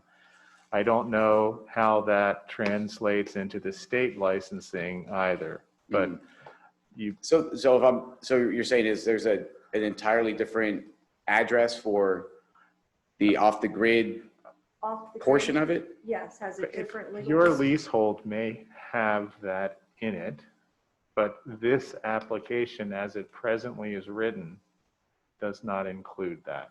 That's what Deanna is saying. Right, and also the letter that Aqua Prime Real Estate LLC gave us only lists 213 Gulf Boulevard. Which sort of ends at where the masonry building ends. However, in this map where there's an outdoor hood shown, that's where they were serving the food from Off the Grid. So I want to encourage you to get this done. I also want to encourage you to get it done properly. And I would suggest that some of these drawings are hard to interpret. There's many of them. You may be doing yourself a disservice. I don't want to discourage you from getting a license. I'm just saying if you draw the drawings properly and make sure all the addresses are consistent with your lease, you would forego some potential future problems. I don't want to discourage you from this. Right. I had no idea there was an entirely separate address for Off the Grid. So it's part of the same building, but it has a separate address as well? Yeah, they were buying up different parcels. There's a whole long story in there, but yeah. And more specifically, and my name is Randy Moore, I'm the city attorney. More specifically, what's being explained is as it relates to this process, you're seeking the blessing, if you will, of this commission to operate using alcohol on that. And the way, at least historically, it's been done as it relates to that property, is that permission was given, and then they said, oh, we bought this lot next door, it's contiguous, it's part of it, but we need to expand the license. Okay, that's a separate blessing. And what Commissioner Hoofnagel is saying to you is, as framed, you've really only asked for A, not A and B. And he just wants to make sure you're aware of that, because that may mean if you go into B, you'll have to come back all over again. Okay. Ultimately, how we proceed from here, if that information changes what you want to do tonight, that is entirely your decision. And what I mean by that is, proceed on what you got, get going, and if you need to come back, you'll do the Mother May I and you'll come back. Or you can say, you know what, I want to regroup. I voluntarily withdraw my application, and I'll come back another day once I've made heads or tails of this. I think is sort of what the commissioner's alluding to as another option for you. Ultimately, you are the applicant, you are the property owner, you are the individual who is seeking rights and seeking to assert their rights, and so that's your decision to make as to how you want to proceed. And I'm sorry to put you on the spot as you've come up and said this is the first time you've done anything like this. We're not trying to make this a harder pop quiz than you signed up for. But I just want to make sure you have the information you need in complete candor now that additional information has been given to you, so that you can make whatever decision you think best as the business owner. So as it stands, this application only applies, so this application that we have in right now applies to not that area, not the off-the-grid area. Yeah. That's should I accurate decide based that? on how this was done historically. Okay. Yes, sir. And if we wanted to utilize that area for any reason, we would have to reapply, or? If you proceeded tonight in your current form, you would have to separately seek for that area is how that would proceed. Yes, sir. Excuse me, Randy. Yes, sir. And also there's a state license, and I don't have any understanding of how that works. And our experience has been that the state, the ABT license, whatever it is, that's usually the thing that takes a lot longer to get approved in the city. Right. We're going to give you a hard time about noise and all that kind of stuff, because we want to make sure it complies with our quality of life. But there's other issues at the state level which tend to take a little bit longer. And so you may want to make sure your application with the state, right, if your intentions are later to have a broader license, you might want to make sure you've got that in line too. Okay. All of this comes with the asterisk that we can't give you legal advice. Yeah, we're just that's your decision to make. The caveat. Right. You've been given some information somewhat gratuitously in the interest of helping you, but ultimately it's your decision. If you need to talk to somebody who you're here with as a business partner, investor, or something else to regroup for a moment, I'm pretty confident the commission would entertain a brief recess for you to do so. If you just want to move ahead and you're comfortable, you've got a sense, that's fine too. It's your call, it's your decision, and you're at the helm of this. What do you mean my decision saying? Like, just, do you want to keep, knowing what you know now, does that change As far as anything you the wish to do at off-the-grid this area? time? Okay. Is really the question. I have no clue, man. I have no clue. Okay, so absent any official decision from the applicant, we would continue through the hearing. So if you have anything else you wish to add, feel free to do so. And if anybody has any other questions, we'll proceed as we ordinarily would. Okay. Thank you. Yes. Thank you, Nick. Is there anyone at this time who would like to come forward and state your name and your address? Hi, Lonnie. Yeah. Breathing, I think. Good evening. My name's Lonnie Fitton. I live at 210 First Street. My property is just on the north side of this subject property. And I'd like to say, I've always said that property would make a good place for a nice high-end Mexican restaurant, and here they come. So I hope they do well. And I look forward to a friendly, neighborly relationship, unlike the last occupants of this property. I'm not sure if you guys are aware of it, but the notice that you sent to everybody and the notice that is posted on the property does not have the right legal description, although the legal description in the application is correct. Okay. So I wanted to bring up the point. Oh, good. That was only 3 to 4 days. Hello? That's background noise, I think. It's background noise. You can use. As far as you were talking about the off-the-grid property, that's actually 208 First Street. That's lot 13. Correct. On the northwest corner of the property, of the bar, of the Aqua Prime building, they have that service window bar area Mhm. that you can only access through lot 13, which is 208 First Street. Without including that property, I don't see how they're going to be able to utilize it.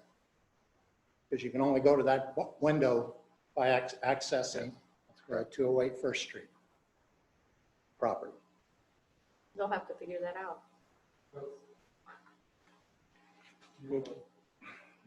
Because the property line runs about a foot away from the building, actually. That's very close. Let's see, what else did I have? I had a question about parking. The statement in here on page 2 of the agenda memo states parking is shared with other tenants in this commercial plaza. That was a mistake on my part. Okay, I wasn't sure what that meant. Also in the application, it says there is 52 parking spots. Well, the current layout of the parking spaces only has 42 parking spots, so I'm curious where the other 10 will be coming They're from the Lighthouse. from. They're from Lighthouse Donuts. What about the new tenant at Lighthouse Donuts? We're Yeah. refreshing our own interpretation of that. Right. So Lighthouse Donuts now has new tenants. And I'm sure they won't be pleased sharing our 8 parking spots with VIP. And also this drawing, what he said he submitted new ones. I think the outdoor seating shows like 62 seats on the drawing that he submitted. And he's claiming on the application there's only going to be 40 seats. Thank you, Bonnie. And that was just some questions I had. Okay, That's it. Thank you. thank you, Lon. Is Greg, I was going to let the rest and then we'll go back to you. Is there anyone else in the audience who'd like to speak at this time? Please come forward.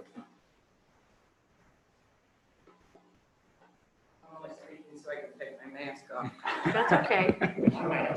That's okay, Nancy Obarski, 708 Beach Trail. My question is, how does a prospective business owner in this town, who we should be applauding with the roof coming off, how does he get to this point before he discovers this?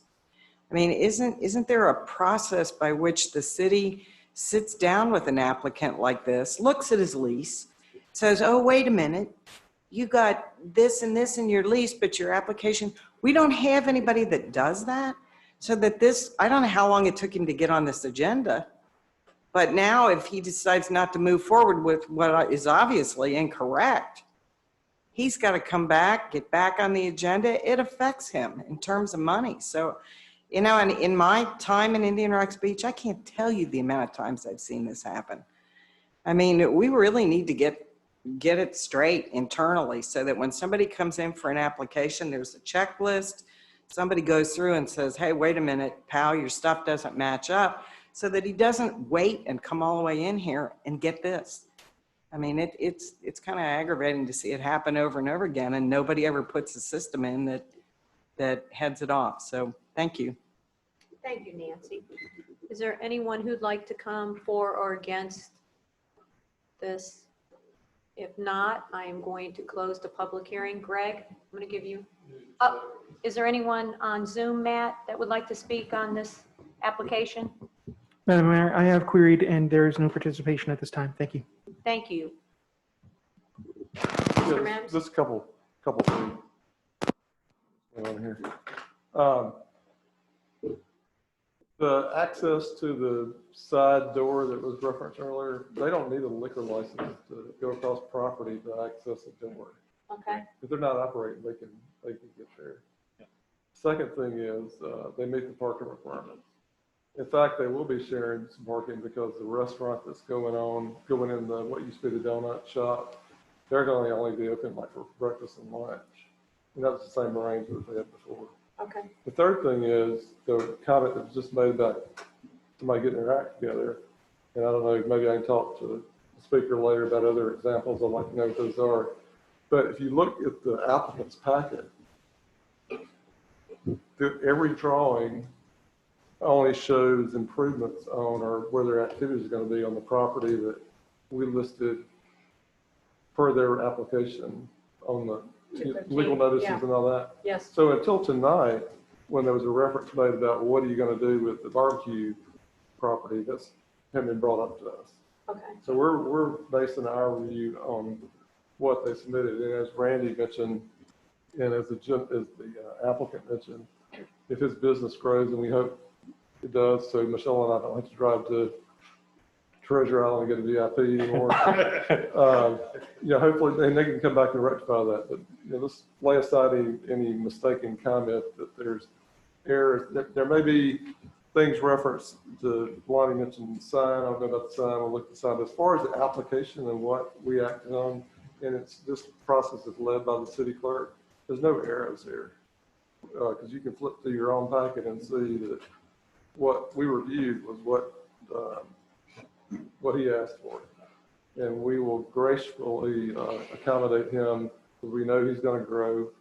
But if he wants to serve liquor or involve that property that involves alcohol, he'll come back to y'all on that. But there's no land use issue with him coming off the street and going across that property to get to that door, because that's not use of the property is for restaurant or for alcohol, what they're asking you for. And that's the only thing that I was just a reminder, that's the only thing the commission is considering is the issue of whether you're going to grant the alcohol license. Everything else is administrative related. But once again, just to clarify one more time, the staff reviewed, and particularly the city clerk and the city planner reviewed what the applicant submitted, and it matches.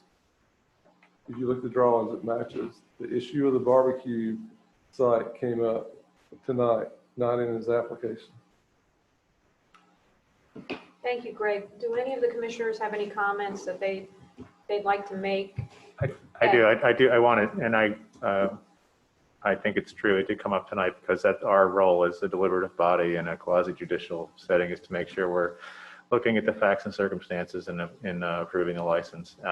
And while the ability to walk on that lot is not an issue with respect to the alcohol license, were it to happen that tables and chairs were set up or people were milling about with beers and cocktails in their hands on that lot, that's where the licensing could become an issue. And I think what we need to do as a city is let the applicant know that should that come to pass, that's something you want to have happen, there's an additional licensing that you have to go through to get that to happen. That's all. That's why I say I don't want to distract you from getting this done, but there is a limitation in terms of what you're requesting, and we're letting you know that in good faith. And I think that's pretty proactive of us. So contrary to what some of the public may have said, I think it's good that we pick out those things and let you know that that's something that you may have to address in the future. Thank you. Thank you, Commissioner Hufnagel. Commissioner Flagg, do you have any comments that you'd like to make? Right now, Mayor, I was confused about that property too, but I think the city manager explained it correctly. So any granting of this license would not include that 208 property. Is that correct? Yes, that's correct. Okay. All right. Thank you. Thank you. Vice Mayor Hanna, do you have any No questions? comment. Mr. McCall, Commissioner? No comment this time. Randy, do you want to add anything at this moment? I have nothing to add, Madam Mayor, except to say the applicant should have an opportunity to provide any final words or statements they wish to I was make. just going to ask them to come up at your direction. Nick, if you'd like to come back up, do you have any other comments that you want to make before we? And just to be clear, as far as process, it's your application, so you get the last word. That's all this is. It's not like getting called back to the principal. Sure, I appreciate it. You guys being, helping me out with this. As it stands, if that's how, if it should be accepted, we won't serve alcohol. If we decide that we want to, as far as that 208, is it the barbecue area? We'll follow up with something with that down the road and try to get that going. But right now, we're just really focusing on 213 in the restaurant, and that's about it, you know. And I'll try my best to come in and be proactive with you guys and ask as many questions as I can, just help you hold my hand through this thing. And I'll speak with my attorney as much. I'm not going to insist on you guys walking me through this whole thing. I have people around me that, you know, should have directed me a little bit better. I wasn't aware of the, I thought it was one address. I know it's separate lots and whatnot, but we'll figure it out. So I appreciate it, guys. Thank you. Thank you, Nick. You're a breath of fresh air, trust me. Is there a motion? I move to approve the request for an alcoholic beverage use designation for COP-SFS for the establishment located at 213 Gulf Boulevard with the following stipulation: repeated or intermittent nuisance activity and or unlawful noise levels originating from the establishment or the parking area may result in the revocation of the alcoholic beverage designation. Is there a second? Second. Is there any discussion from the maker or the second? Nope. No, just wish you a lot of luck. Get this through. Thank you, gentlemen. Deanne, would you like to call the roll? Commissioner Fly, Yes. Commissioner McCall, Yes. Vice Mayor Hannah, Yes. Commissioner Hufnagel, Yes. Mayor Kennedy. Yes, motion carries. We'll see you in February, not March. Did you hear me? Just kidding. You are free to go, and we wish you much success in Indian Rocks Beach. We look forward to you being here. Thank you. We are now at public hearing 6B, ordinance number 2020-09, public hearing. This is a second final reading. Randy, would you do us the honor of reading this? Happily, Madam Mayor. Ordinance number 2020-09, an ordinance of the City of Indian Rocks Beach, Florida, amending Chapter 74, Waterways, creating Article 4 to be entitled Leave No Trace, creating Section 74-100, purpose and title, creating Section 74-101, definitions, creating Section 74-102, digging holes on the beach, creating Section 74-103, obstructions on the beach and beach access areas prohibited, creating Section 74-104, exceptions, creating Section 74-105, permits, creating Section 74-106, fires prohibited, repealing Chapter 26, Environment, Article 5, Junk, Wrecked, or Abandoned Property, Division 1, generally Section 26-131, Confiscation of Abandoned Property, repealing Chapter 74, Waterways, Article 3, Beaches, Division 1, generally Section 74-65, Tents, Canopies, and Volleyball Nets, creating a Leave No Trace ordinance, prohibiting the leaving or abandonment of personal property on the city's beaches, prohibiting unfilled holes on the city's beaches, prohibiting the obstruction of the beach and beach access, providing for exceptions, providing for a permitting process, prohibiting fires on the beach, providing for legislative findings, and providing for an effective date thereof. This has been a second and final reading of ordinance number 2020-09, Madam Mayor. Thank you. Mr. Mims, would you like to present? Yeah, but I'm not going to talk as fast as Randy did. Okay. This is, like Randy mentioned, this is the second reading. And basically, we've talked about this in work sessions. We talked about this in numerous public meetings. The gist of this ordinance is if you bring it to the beach, you take it with you. If you don't take it with you, after 10 o'clock at night, the city has a legal authority to make a run down the beach and pick the stuff up and store it. One thing that I talked to Commissioner Hufnagel about earlier, if you can turn with me to 74-102. 103. I'm sorry, 74-103 D. And if you go to the bottom of that paragraph, and we deleted, for the last meeting, we deleted some information out there. And then if you read the sentence where it says the dry sand and you continue on the next page, there's items 1 through 4 that are listed.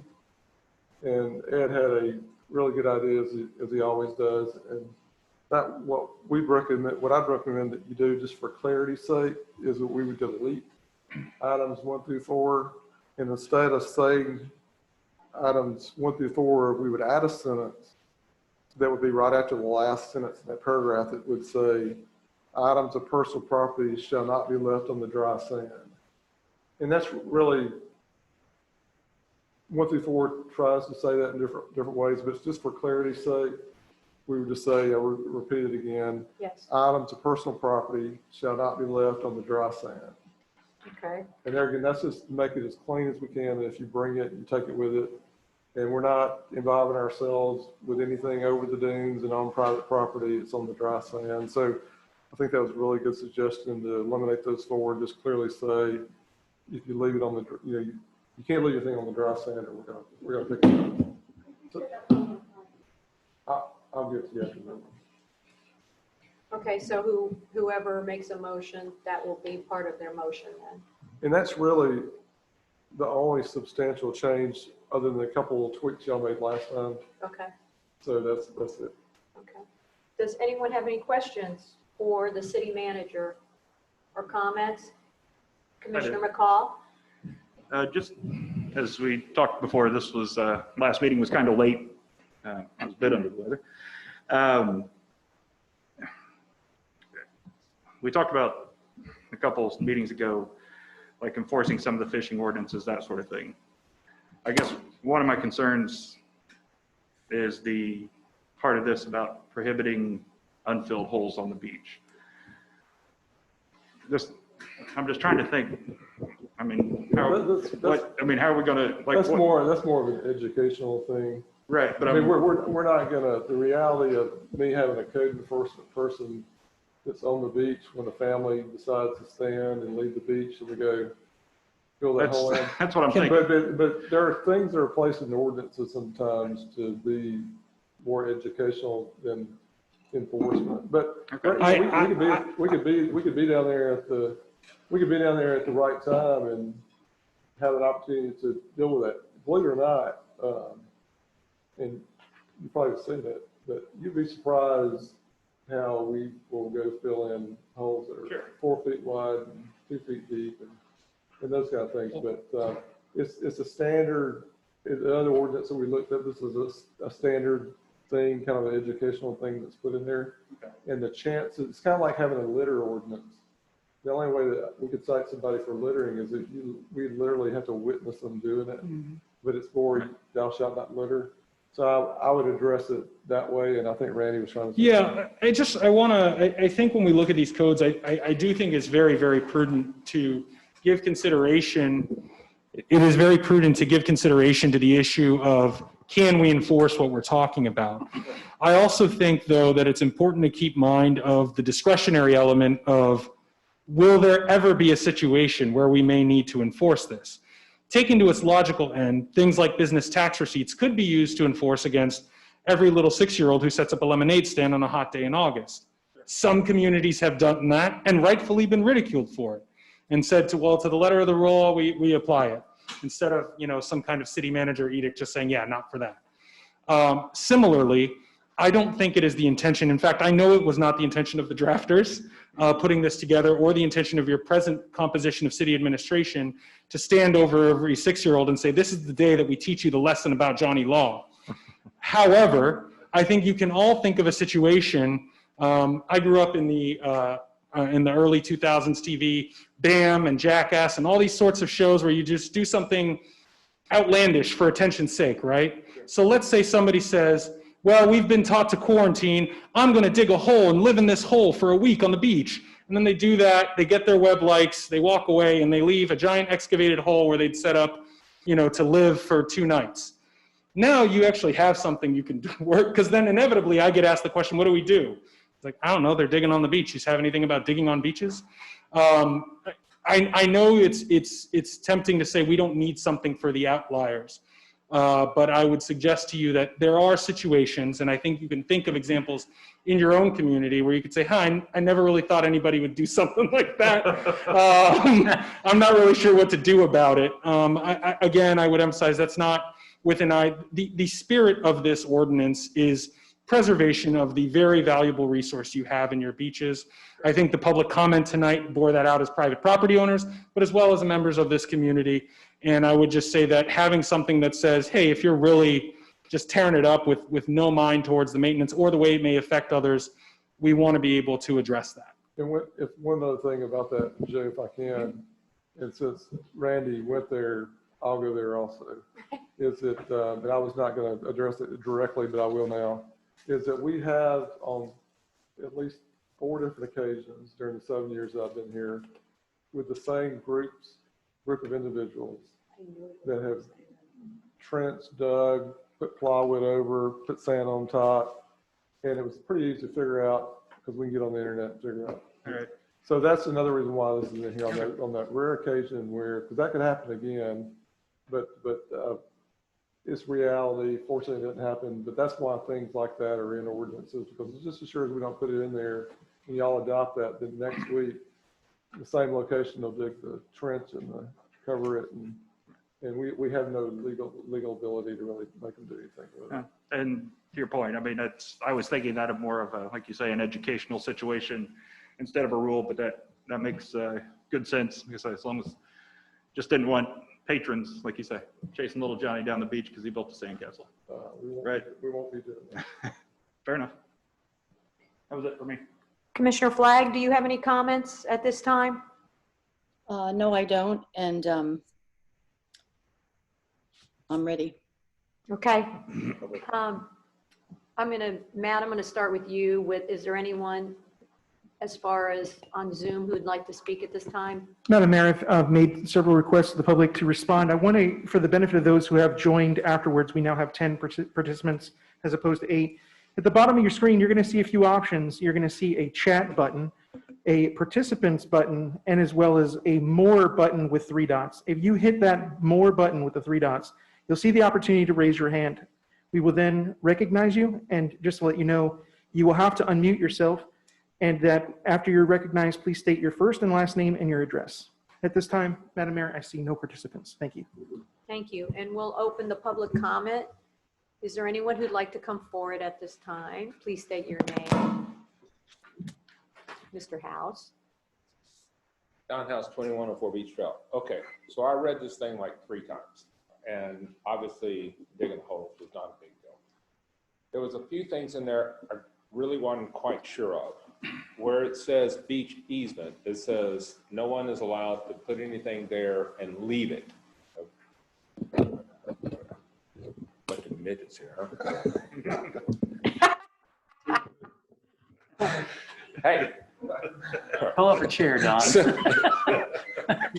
So anyway, it's a wonder I don't have any friends. So anyway, so it says where the beach easement is, no one's allowed to put anything there and leave at all, as if I read it. In other words, if a couple put their chairs in the beach easement part and went swimming, that would be illegal, okay?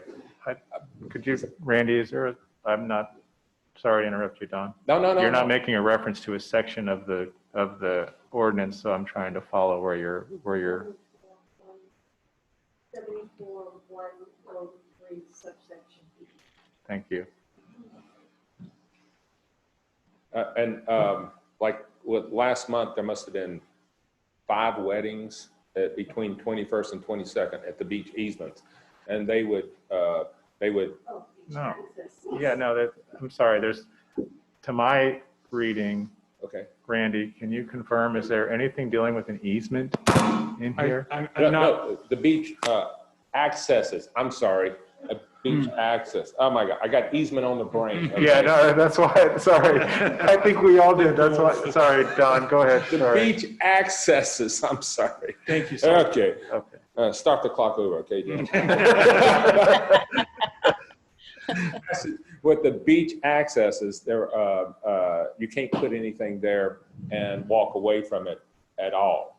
So within the last month, there was a bunch of weddings between 21st and 22nd. They seem to like that area. So anyway, they set up stuff and all that, and they walk away from it. I'm assuming this might be the same thing as digging the holes just in case something happens. I don't know. There's no prohibition of anybody leaving anything on the easements, and then weddings are accesses. There's nothing that prohibits that, and then weddings are permitted through a different process through City Hall. Okay, well, yeah, and I actually talked to one of the people that was doing the wedding, and they said it was, the reason they come here was that Clearwater got so bad about permits that they just come down here, they don't even pull a permit as long as it's less than 25 people. Is that true? That's correct. If you're less than 50, it does not require a permit. Right, right, okay, 50, okay. So they're having weddings there, but they're setting up stuff. Sorry. The access area is very narrowly defined in the ordinance.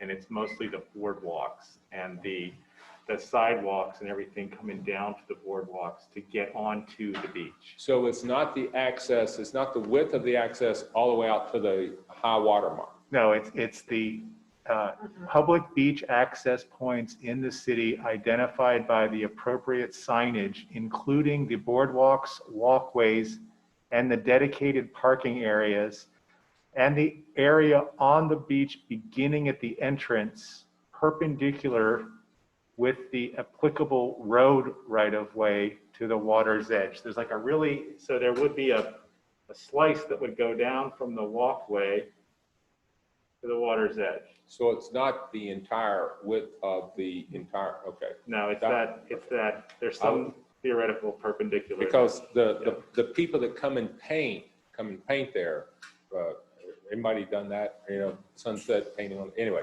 they set up a bunch of stuff there. Just trying to make sure that we're all on the same page. They also have a permit to do that. Do they? Okay, all right. Nobody's hollering, just trying to make sure that we're not. I appreciate what you're saying. I didn't mean to cut you off. I was No. understand what you were saying. Hey, information's a good thing. Thank you. Yeah, and similarly, I would add, of course, the city's not taking the action of discouraging the inherent activities and the inherent elements of other activities that it's permitting. One of the issues this ordinance specifically sought to address, as I understand from management, is especially in the last year, people making a habit of sort of playing dibs with the beach. Dibs, my chair is here. And if we say, okay, you can't have anything on the beach, fine. Dibs, I left it on the boardwalk and then I ran out at 5:30 in the morning because my stuff was already set up. And that's really what this is designed to address. I do have a sailboat on the beach too up there.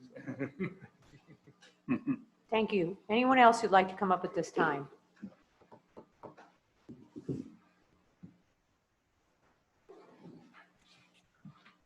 I bet he doesn't put the toilet seat down either. Oh,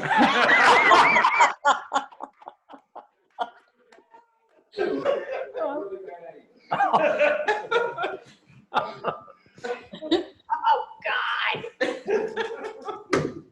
Public record. All right, great, thanks. Nancy Obarski, 708 Beach Trail. I really do applaud your efforts here to try to clean up the beach. I mean, I see it every day behind my house with tents that people buy for $79 and just go home and leave it. I was also excited that you stated that you had no intention of affecting the beachfront owners' riparian rights. But then there's things I see in the text that go on, at least in my opinion, to do just that. And what I'm about to tell you, I know I can't ask the city attorney, so one of you is probably going to have to do the dirty work. The reference to the city's customary use ordinance, and I don't know how many of you remember that. It was done in 2018. It's 2018-03. I'm a little puzzled about that. Those of you who were involved in drafting this ordinance know that it was intended to preserve the public's use of the beach by relying on a long history of continuing use going all the way back, I think, to the Indians. It was a wonderful historical piece, actually. The problem with that, as I see it, is 3 days later after you adopted yours, House Bill 631, which eventually became Florida Statute 163.035, it went on in effect and not in effect. It said the following: a governmental entity may not adopt or keep in effect, again, it says may not adopt or keep in effect an ordinance or rule that finds, determines, relies on, or is based upon customary use or any portion of a beach above the mean high water line, et cetera, et cetera, et cetera, unless such ordinance or rule is based on a judicial declaration affirming recreational customary use on such beach. So in addition to the requirement that it be ratified by a court of law, the affected property owners were supposed to have been notified by certified mail, neither of which happened in the case of your ordinance. I believe the city is still allowed to use this as an affirmative defense in litigation, but House Bill 631 says it cannot stay in effect. Yet it is referenced over and over again throughout this Leave No Trace ordinance. And instead of referring to the erosion control line like the Army Corps does, at least the erosion control line, you know, this is private property, this is public property.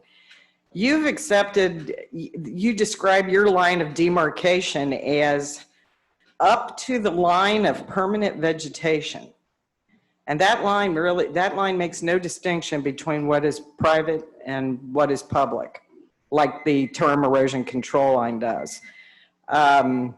Using an ambiguous term like that makes me nervous, and quite honestly, that's one of the reasons that the beachfront owners are reluctant to grant public use over our private land in perpetuity because of things like that. And I just can't imagine the chaos that's going to ensue when the sheriff tries to enforce this new ordinance and there is no definition of what's private and what's public and so forth and so on. Thank you. Thank you. Is there anyone else who's in the audience tonight who would like to speak on this agenda item? Hearing none, is there anybody on Zoom? Mr. Matt? No, Madam Mayor. Thank you. We will close the public hearing. I am looking for a motion Yeah, and then. I just have a question for the attorney if I Okay, can. go right ahead.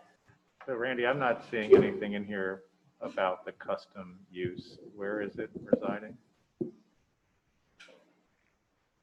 I don't believe and if you can point me to an exact language, I know there was discussion at the last meeting of taking the language in sub D and aligning it with that language referenced in the customary use ordinance.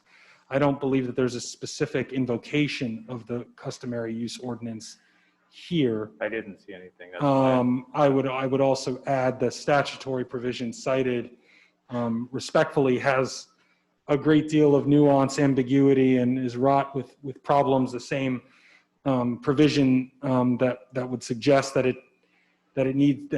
community could not do that without a judicial determination specifically states that it does not apply to a governmental entity with an ordinance or rule adopted in effect on or before January 1, 2016, and does not deprive a governmental entity from raising customary use in any proceeding challenging an ordinance or rule adopted before July 1, 2018, and that was the date before which we adopted ours. And so there's a lot of legal wrangling about what this statute meant in the first place. But beyond that, in this particular ordinance, for the matter at issue here, I don't see any reference to customary use specifically. Thank you. Okay. Thank you. I would make a motion to approve the ordinance if there's no further comments. And is that including the delete 1 through 4? Yeah, if there was no comments, I was going to make the motion. Like, Well, if anyone has any comments, they can make those comments after you make your motion. That's fair. Okay.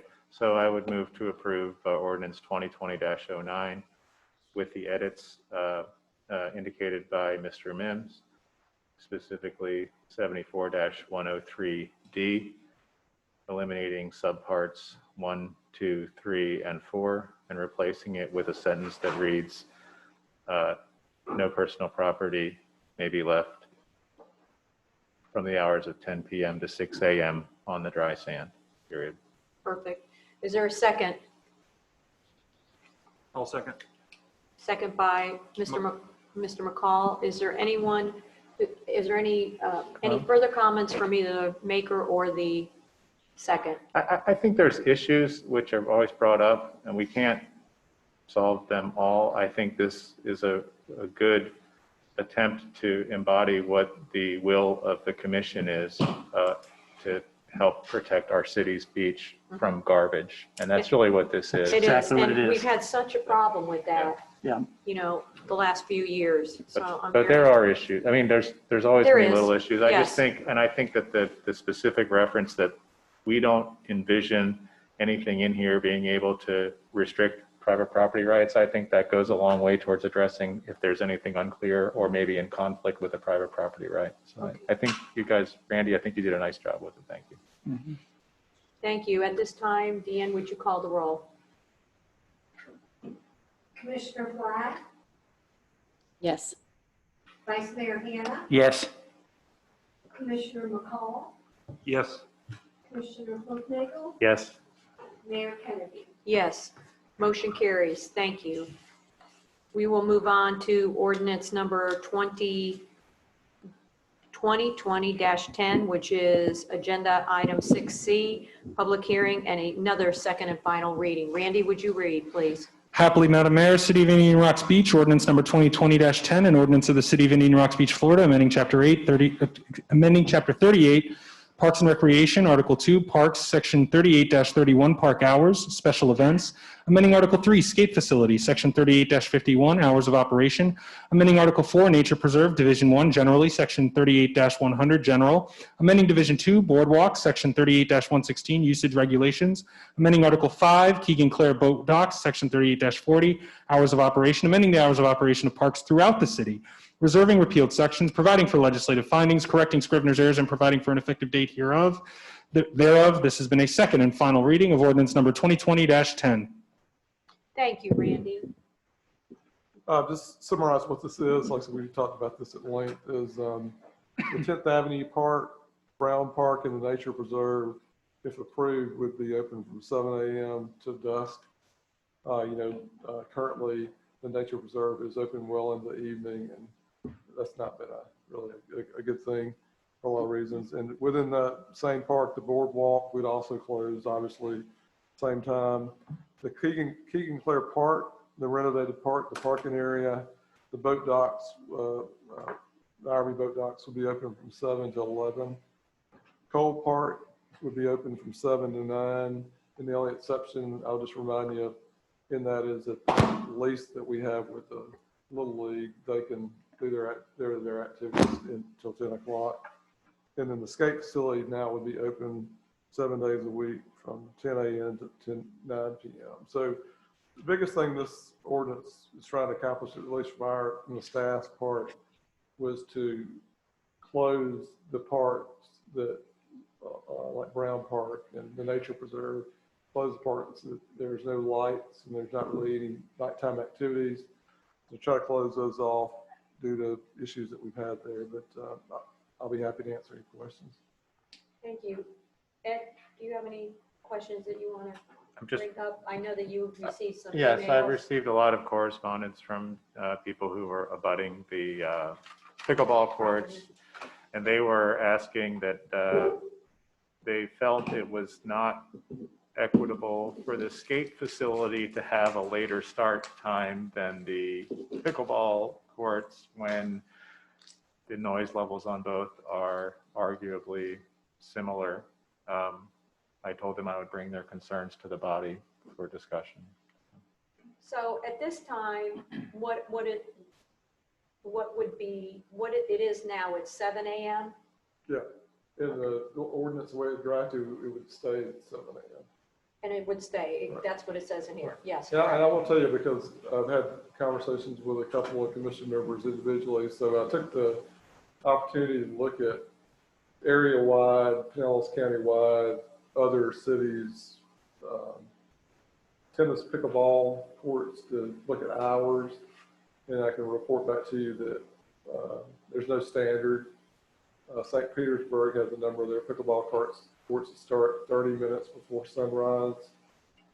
There's some that start at 7, and I think the latest one I found was one complex that started at 9. And one thing you have to remember that's different about the pickleball courts, the tennis courts that also allow pickleball, is that a lot of these cities that have pickleball tennis courts are in a rec facility.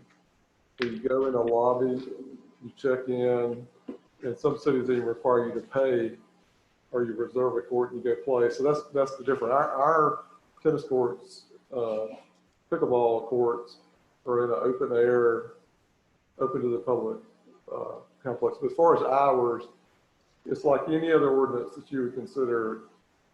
That's up to y'all. You know, I will just tell you from an administrative standpoint that if the park opens at 7, which people are out early, I don't know if you get out that early, but people are out walking and out and about, is if you change and we can deal with it, if you change the pickleball tennis court hours to a different hour, then what we're gonna have to figure out staff-wise is how to do that.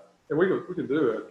We'll just have to figure out how it's gonna get locked up at night and how it's gonna, and staff could open it up at whatever time y'all say, but yeah, I hope when I did my quick review of hours that there'd be some consistent pattern of hours, but there's not. Everybody's got different hours. So there again, the commission sets park hours, just like you set the hours for the skate park and just all these things that we're talking about, you can surely set. If you do it, you'll need to do it in Cole Park. If you change the hours for pickleball in Cole Park, you will have to do it for the tennis courts and pickleball because they play pickleball on all those courts. So we'd have to be consistent with that. So I wish I could tell you that there's a trend and there's a common starting time, but there's really not. It's all over. Commissioner Flagg, do you have any comments as far as the hours? Well, I think originally we talked about 7 a.m. because, so many seniors are up and exercising and playing pickleball. They show up there at that time. And, we start all of our trash pickup early. We do all the lawn maintenance in the park. There are usually, if there are people playing pickleball at 7:30, you're also hearing blowers and lawnmowers.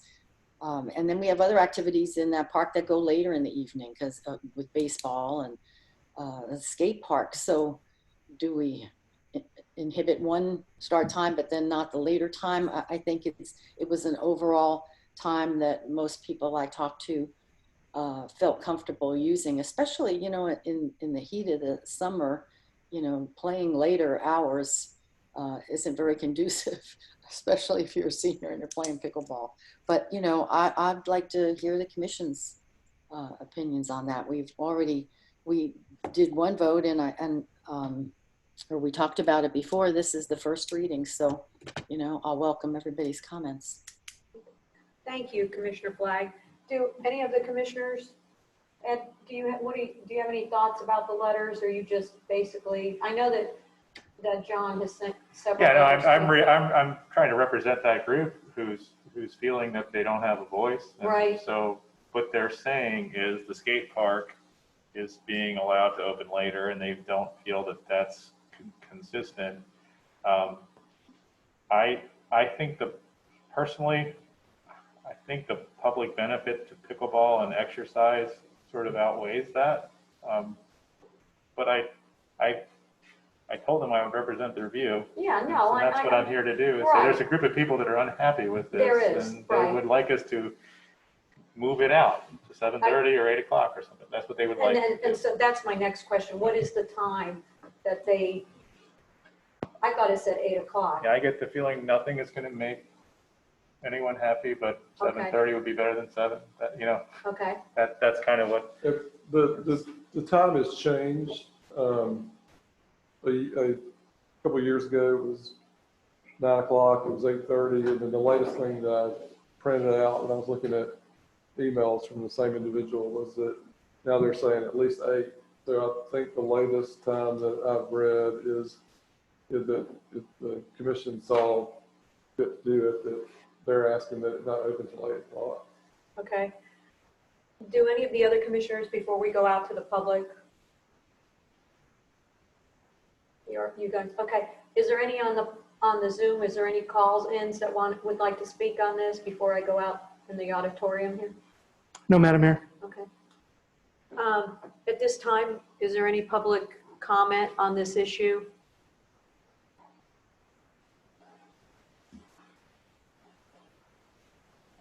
Nancy Obarski, 708 Beach Trail. I really didn't have a dog in this hunt because I wasn't paying attention to what's going on, but the dog just reared its ugly head. Am I correct here in that you are not going to give parking permits to people who are not homesteaded here? That's not this. That's a different ordinance. That's not this. Okay, that's not this. That's a different ordinance. Okay, Different dog. I'll come back. Dr. Maggie, do you have any comments to make on this? I know that you are an avid pickleballer, and I'd like to hear what you say. Thank you. Magdi Abdul Hamid, 100 Windrush. I think I agree with Commissioner Flagg that playing late in the morning, especially in summer, may not be very visible, especially with, as you know, most of the players are seniors. So that's why many people come in at 7 and almost done by 9:30 at the most. So I hear the complaint about the noise, and definitely I feel for the people who live around the park, but I also feel that, or I think that the city had went really far enough to put those parks around the north side and the west side of the courts, and then planted so many trees and shrubs around the courts as well to minimize the noise. As a player myself, if you play in summer, you have no ventilation through the courts because of those heavy tops. As a player myself, I have very hard time finding the balls when I lose them, or if something goes over the fence, you go out to try to find them, you always find black snakes more than balls. So I think the city, in my opinion, the city had went far enough to accommodate the people living next to the park. And I hate to say it, if you live by a railroad, you know that you are living by the railroad and you're having trains coming across every 5 minutes. But if you're living by a park, you know that there's a place where people can go out, play, have fun, and you have to choose where you want to live. Thank you. Thank you.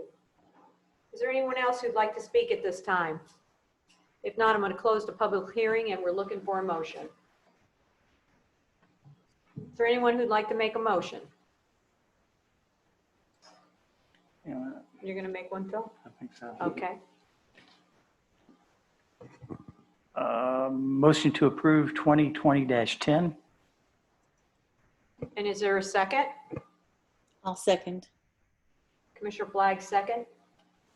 Is there any comments from the maker or the second?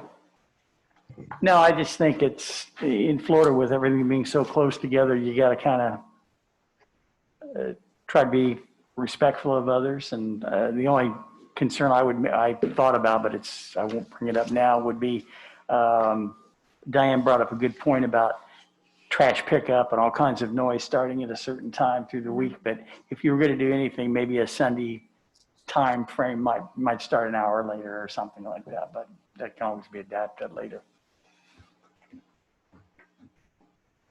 Yes. I would just like the record to reflect two responses. The first was that there was a feeling from the people living around the pickleball court that when the argument was raised about you live near a railroad track, they lived there before the pickleball court was built. And so they're saying, we didn't know we were going to be living next to the railroad tracks. You guys went and built the railroad tracks later. That's their point of view.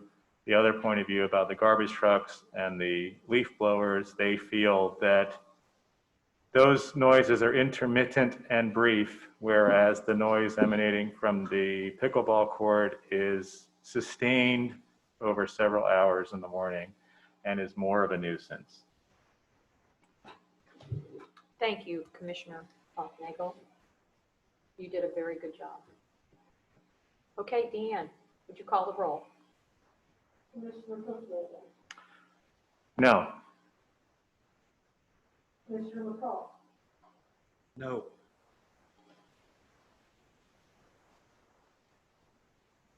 Commissioner Forrest, Yes.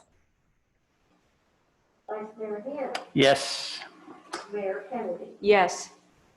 Motion carries. With that, we will move on to 7 other Legislative Matters, ordinance number 2020-08. This is a first reading. Randy? Yes, Madam Mayor. Ordinance number 2020-08. An ordinance of the City of Indian Rocks Beach, Florida, amending Chapter 62, Traffic and Vehicles, Article 2, Stopping, Standing, and Parking, increasing the fee for parking violations, restricting the hours of parking on the city's beach accesses, amending the requirements for securing a resident parking permit decal, specifying permissible uses of a resident decal, repealing the provision for temporary guest parking permits, amending the fee for replacing a city-issued parking permit, and providing for severability and an effective date. This has been a first reading of ordinance number 2020-08 by title only, Madam Mayor. Thank you, Randy. Greg, could you present this? I would be happy to. Thank you. Let me just go over what the important parts of this ordinance is. One thing that it does, it increases parking fine amounts from $40 to $75. And that's also, there used to be a real convoluted description of the boat ramp that we find so much per axle or whatever. So we just standardized that and made that the same fee as the parking fine. And this is the right agenda item. We want to wait for people to get back, or should I proceed? She's familiar with the details of it. Yeah. Well, I may have some profound thing that. I'll stop you to get really profound. Okay, Profound judge. but really, okay, so that's. I'll give you the critical things that this does, maybe what it does and what it doesn't do. Second thing it does is it brings clarity to who can receive a resident parking decal. And let me just say before we go any further with that, if you want to pursue, and this is drafted per workshops that we have, the way it's written, there's some pretty clear definitions that in order for you to receive a resident decal, and I believe that was the intent of the original ordinance, although it was interpreted well before I got here, and all kinds of things were done with it. But the way this is drafted is that the only individuals that can receive a resident decal would be if you truly live here. And the ordinance spells out that really what the standards are for that is that once the new cycle of decals would be issued, and right now, because of the first and second reading, we will not issue new decals until February 1st next year. So the old ones are good until then. Is that in order for you, the way this is written, in order for you to get a new decal, resident decal, you'd have to have a driver's license and a vehicle registration. And there's also a provision there for about a utility bill, but those have to be an IRB address. So to answer a question that was being brought up, and we talked about this, but I won't, because we can do this however y'all want. I'll issue as many decals to as many people. Believe it or not, we have people that call from Largo that beg for decals, like, no, you can't get a decal because you don't live here. But the way this is written, just to be clear, like we were at the last meeting, is that if you don't meet that criteria, a registered vehicle and a driver's license, you don't get a decal. And if you want to change it, you can say, you basically say if you're a resident, and there's some language in here about if you lease property or that kind of thing. And the reason why you need to consider this very seriously is on the east side of Guth Boulevard from 5th to 28th Beach Access 27th, we've had 170 properties that have been converted from either traditional residential or duplexes to vacation rentals. And if you change the wording and you say, if you own property, you can go to City Hall, and by the way, there's no limits on them. Most of the people, we probably average 2 decals in address, but we have some that get 4 or 5 because they've got kids. But if you change the wording and you allow for every property owner to get a decal, you're going to, no offense, every vacation rental owner in the residential areas can come get as many decals as they want. And I tell you, from an enforcement standpoint, I tell you what's going to happen to them is that they're going to leave them in the vacation rental. And although the ordinance says they have to be permanently affixed, I think I mentioned last time, we took this off the back of the car. The current ordinance says it has to be permanently affixed. This has a magnet on the back of it. And this belongs to a person that lives like in a fourplex And what we figured out is they got multiple one of these and they all get passed around to their friends and neighbors. So just be clear, like I said, I'll issue as many as you want.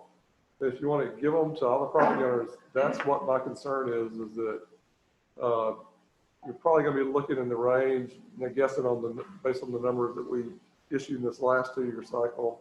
With all these new vacation rentals, I would predict that we're probably going to be in the $4,000 or $5,000 number of decals. And remember my earlier presentation was I told you that we have 73 resident parking spaces in town. So if it's limited to just true residents, you know, we might be around 2,000, maybe a little less if there's not any limits. But if you want to do it, you can do it. If you want to allow for these to be issued to all property owners, I just want you to know the reality of that.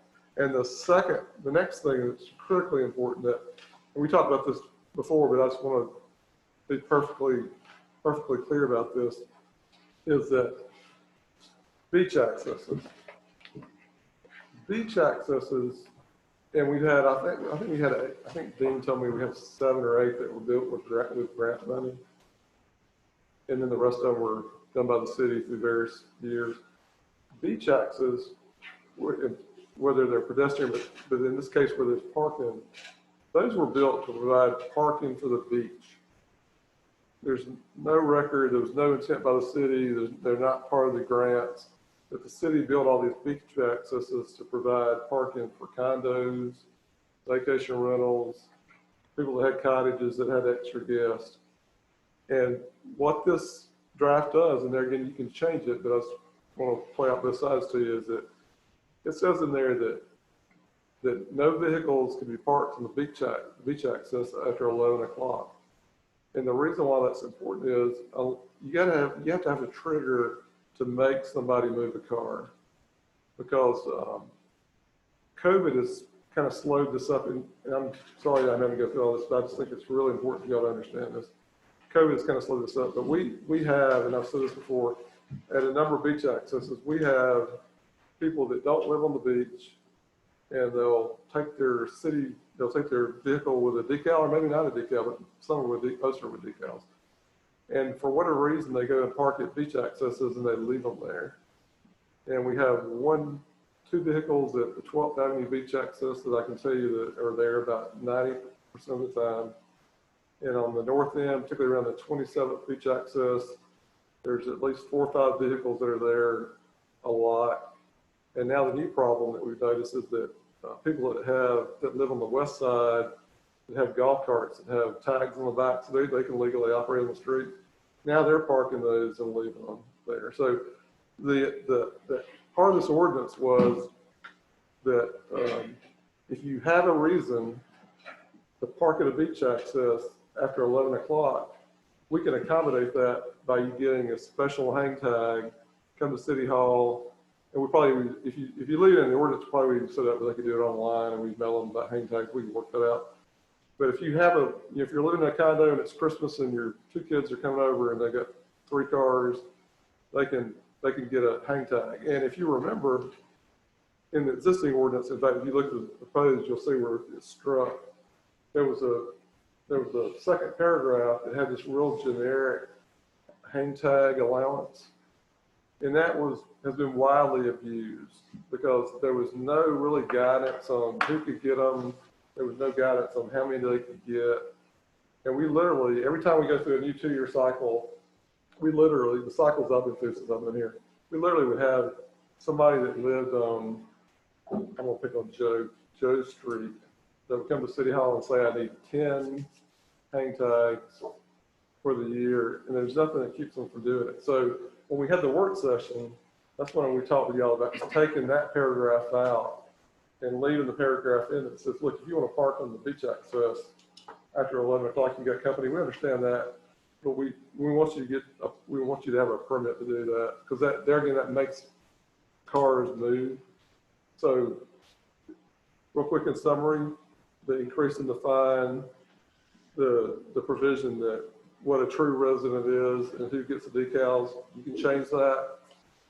We'll issue one to every property owner if you want to change it. And then the other thing that I've seen a couple emails about is beach accesses, and why can't I park at the beach access after 11 o'clock? And it's usually spun in the spirit of, and I get it, it's usually spun in the spirit of, well, we have condos and we have limited parking. Well, that may be true, but I don't think that was the reason why the city spent our own city money before I got here, and then built at least 7 or 8 with state grants to provide public access, including residents, to go to the beach. Because, like I said, if you don't make cars turn over, you're eating up a bunch of spaces. So, I've taken some time, but I don't want y'all to, and we've talked about this in work sessions, and that's we completely straight, is that that's what this does. And if you want to change it, we'll issue as many decals as you want us to issue. So that's kind of the 30,000 foot level of what this is. I have a question. Does anyone else have a question? So we all got this one email from 23rd, and it's consistently about the overnight parking, and you have mentioned it. So I just want to make sure that I'm super clear on this. So when they're talking about the cars that are parked there as of right now, those don't have decals. They're just randomly parked there overnight. They may or may not. They may or may not. Yeah, because even if somebody, today, the way the current ordinance is written, even if it's so vaguely, so poorly written, no offense to whoever wrote it, even if you have a decal, people with decals are parking vehicles down there and leaving them for days. So this is another effort to clear this up where however y'all want to define it, it makes people move cars off the beach access. And one other thing, since you brought that up, Cookies, I think there may have been 3 or 4 emails from condo folks that had an issue with coming to City Hall and getting a temporary hang tag. Is that I saw an email where one of the emailing persons made a comment about, well, we've been checking on beach accesses and we just don't see a lot of cars parked at night. Well, some of that has to do with not only the fact of COVID, and I guess y'all figured out that the overwhelming majority of our Canadian guests are not here. There's some here, but so the crowd's way off. But they're really making my point for me is that in the nighttime hours, after a certain hour, we're saying 11 o'clock, if you have a need to, if you live over there and you have a need to park a car, there's some way we can accommodate you. We're just, under this ordinance, we're just not going to give out unlimited numbers of hang tags for no reason, and people keep them for a year. So if you are in a condo, I'm just trying to be clear when I try to explain this to these, because they've written twice to all of us, okay? Yeah, and let the record reflect this, 2 or 3 people. Okay. So they can get a decal because they live there year round under the new ordinance. Yeah, it really doesn't have to do with anything with them living year round. Yeah, there's a provision in the. Well, I mean, they're residents. Well, yeah. If they own a condo, they don't even have to be a resident. If they own a condo, if they own that condo, they can still come to City Hall and get it. Correct. And that's covered under, okay. So where is it? I have to go back. It's covered under 62-35, and then you go way over to E. I guess the reason I'm asking this, Greg, is because what I don't understand is I'm not quite sure what the problem is, because if they get a decal, they can still park there. They want to park overnight. Yeah, no, overnight.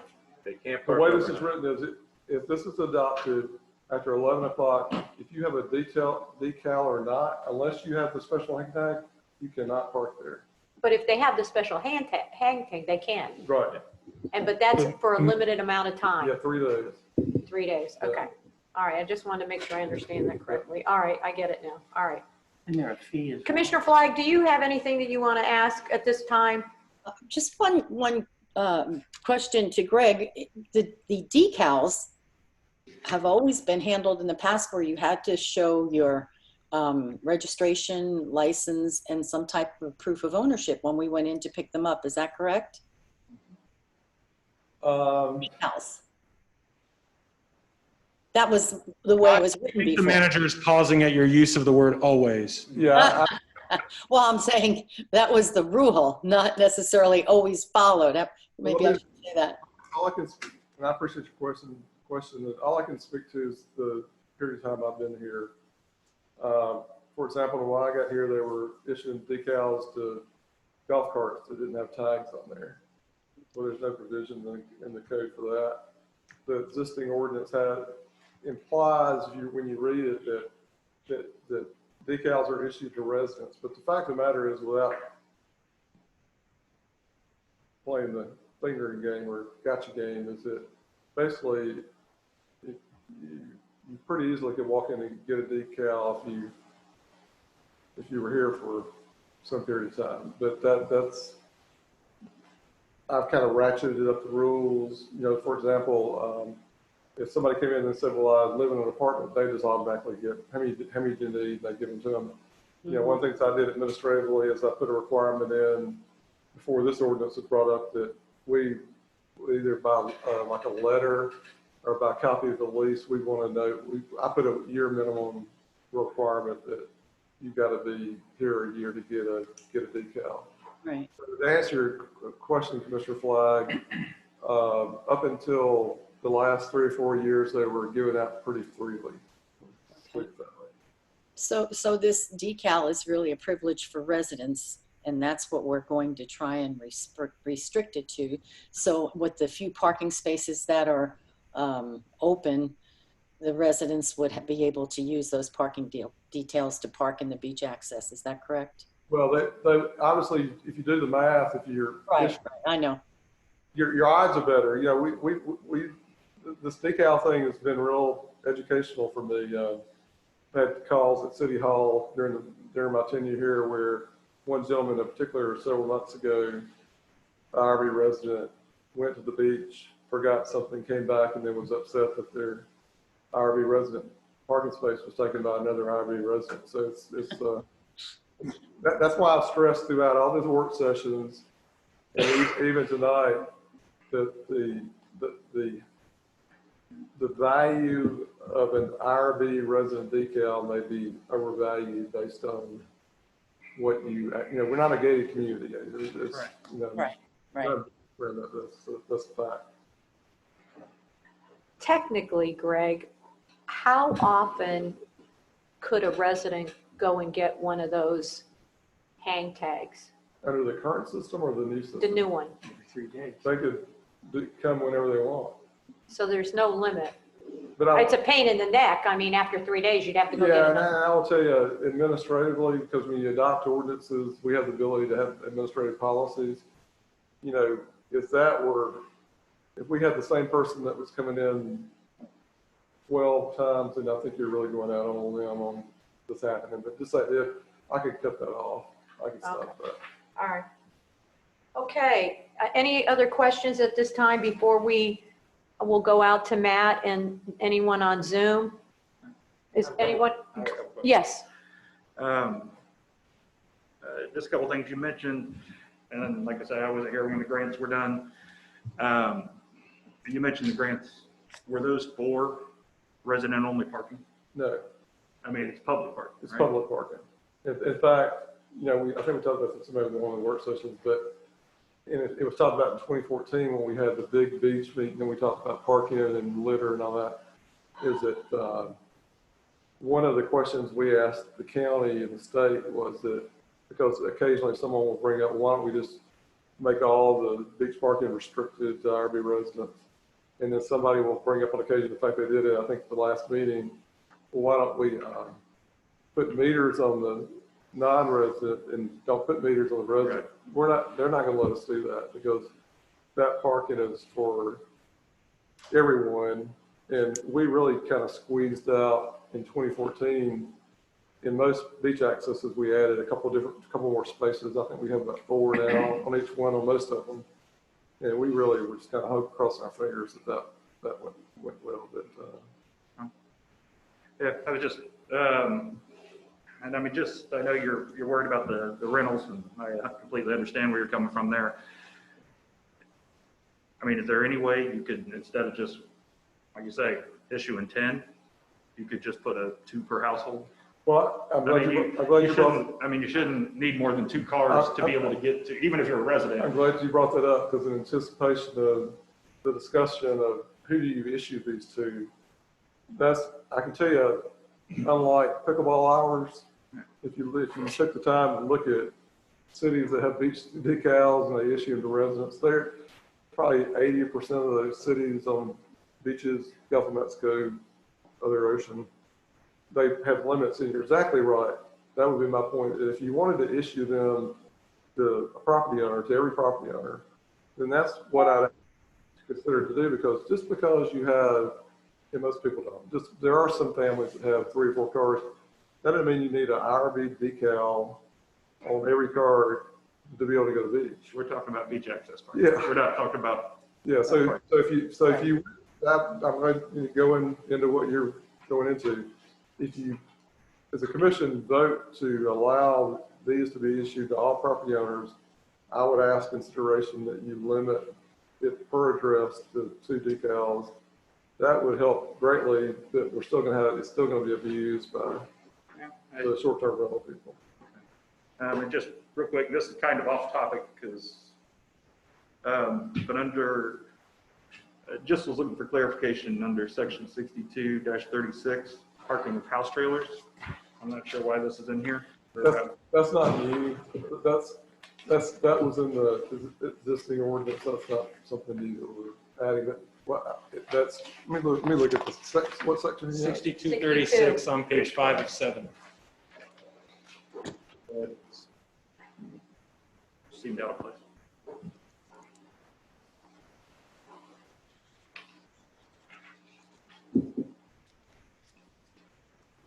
You know, sometimes I wonder why certain provisions are placed in certain ordinances. But that's a provision that's been in this ordinance. It's not something that we're changing. Okay. I will tell you there was a couple individuals that either emailed or spoke or participated by Zoom last time that made the comment about, oh yeah, we have our motor homes hooked up and we live out of them and all that. It's not legal, you know, for this, but that's not anything new. So I mean, because we saw a lot Sunday, or we saw some. Yeah. Right. And not that they were living out of them, but they were. Yeah, and that's what I was going to say. Then you get into a situation like we discussed for 2 years about vacation rentals and the number of people in vacation rental. The same argument can apply to if somebody has a motorhome sitting in their driveway. They may have the power hooked to it because they keep the freezer, refrigerator going. And if we get a complaint about somebody allegedly living in one, we have to prove that they're living in it, and that's a little tough, yeah. Okay. Answers my questions. Thanks. Okay. Matt, is there anyone on Zoom who'd like to speak on this agenda item? In a moment, I will unmute each speaker in turn in the order shown in the Zoom window, allowing the speaker for 3 minutes or the time as may be modified by the mayor for all speakers. At this time, I'd like to recognize Katie. Please unmute your microphone, state your first and last name, as well as your address, please. Hi, Katie. Hi, Mayor Kennedy. I actually wrote my comment and sent it by chat. Perhaps Matt could read it. Okay. Thank you. Thank you. I believe Katie's the one that I'm mentioning in the email.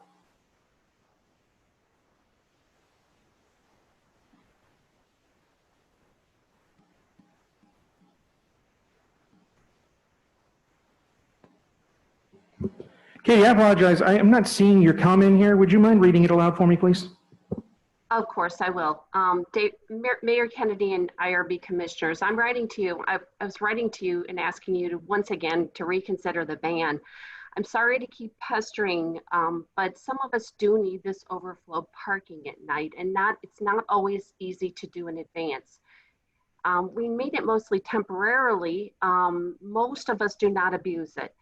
3 days is very difficult though during COVID. My daughter is an IRB resident. She's a college student at UF. She has had to leave UF 3 times almost immediately since March 2020 due to different COVID mandates. My neighbor is a guardian of a special needs woman who was living with him during the pandemic. He drives her to cancer treatment in her handicapped van, which he has to park in his spot and then put his car He's also a longtime resident. We occasionally need this last minute parking. It's not always feasible. It's not even safe for some of these people to come into City Hall during the office hours to apply for only a 3-night pass. We definitely try to borrow parking from neighbors, but it can't always be worked out. I'm sure there are others in similar situations during COVID that have these kind of situations. We are a good community, a wonderful community. These parkers, most of these parkers are our neighbors and friends. They have residence and decals. I've looked around, I've looked at this. We have very few that really park at night, at least in the top northernmost 7 beach accesses. And I feel like we could work better on a better solution than completely banning the only overflow parking we may need at the last minute. So anyways, I wanted to give you my circumstance so that you could understand that, let you know what we've done during the day, at night, to juggle around our parking. And we just appreciate you considering our concerns when you're considering this ordinance. Thank you. Thank you. Is there anyone else on Zoom? No, Madam Mayor. Before we go, Greg, there are special circumstances. There are special circumstances, and that's why there's a provision in the proposed ordinance where somebody can get a hang tag.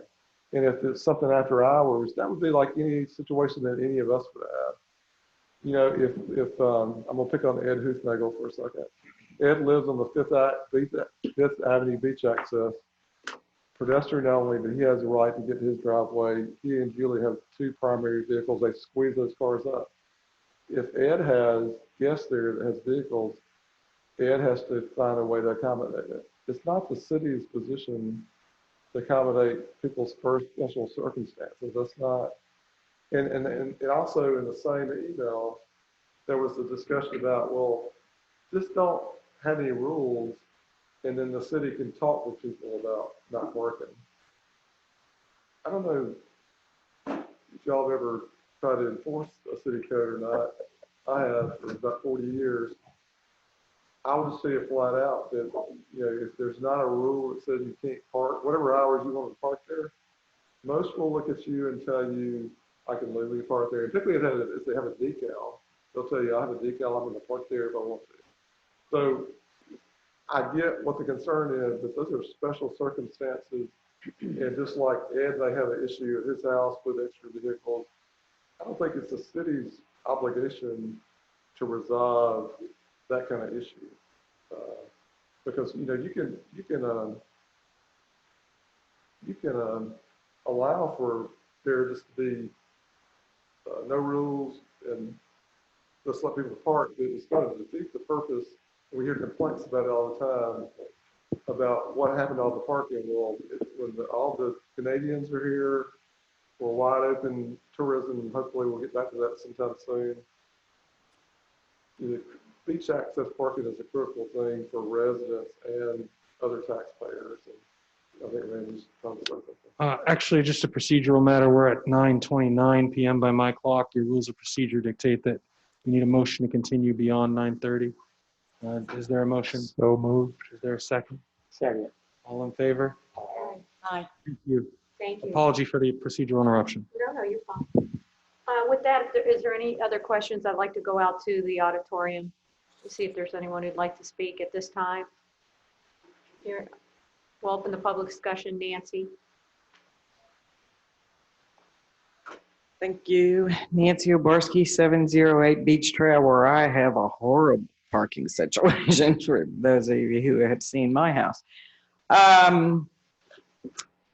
So let me give you a scenario. The unit, you know, I'm in a duplex. I'm in Unit B. Unit A is 2 cancer surgeons from Sloan Kettering Cancer Center in New York. They live in Manhattan. They pay $22,500 in property taxes every year, and you're not going to give them a parking permit. I mean, that's the bottom line here. And I don't know about Greg's situation with the rentals. I mean, that's a whole nother conundrum that I don't know how you solve that. I mean, I understand what your problem is, but fact is, we're taking a lot of our part-time residents that we welcome with open arms and really just kicking them to the curb saying, no, you can't have a parking permit. The other thing I hear you saying is this is to accommodate public parking. So we built all these beach accesses and we did all this stuff. Guess what? To get sand. Now we're not going to get any sand. So I don't know why we're being as accommodating to the public. And, you know, maybe the county's driving the bus on this, but the county's not going to pick up the 60% that the feds aren't going to pay on the. So why are we taking residents paying property owners paying $22,500 in property taxes and giving preference to public that doesn't necessarily live in Indian Rocks Beach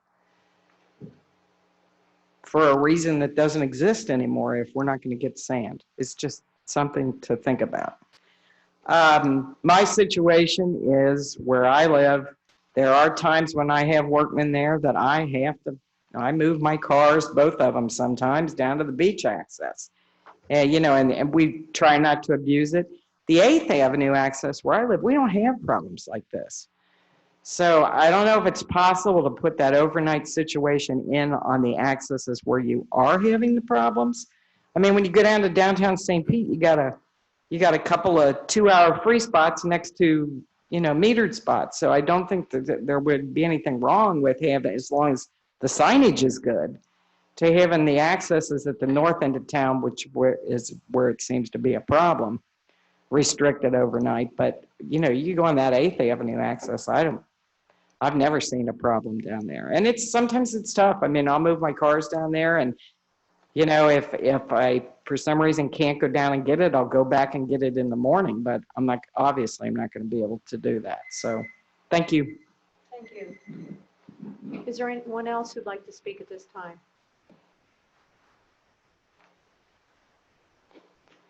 I used to be in band, okay?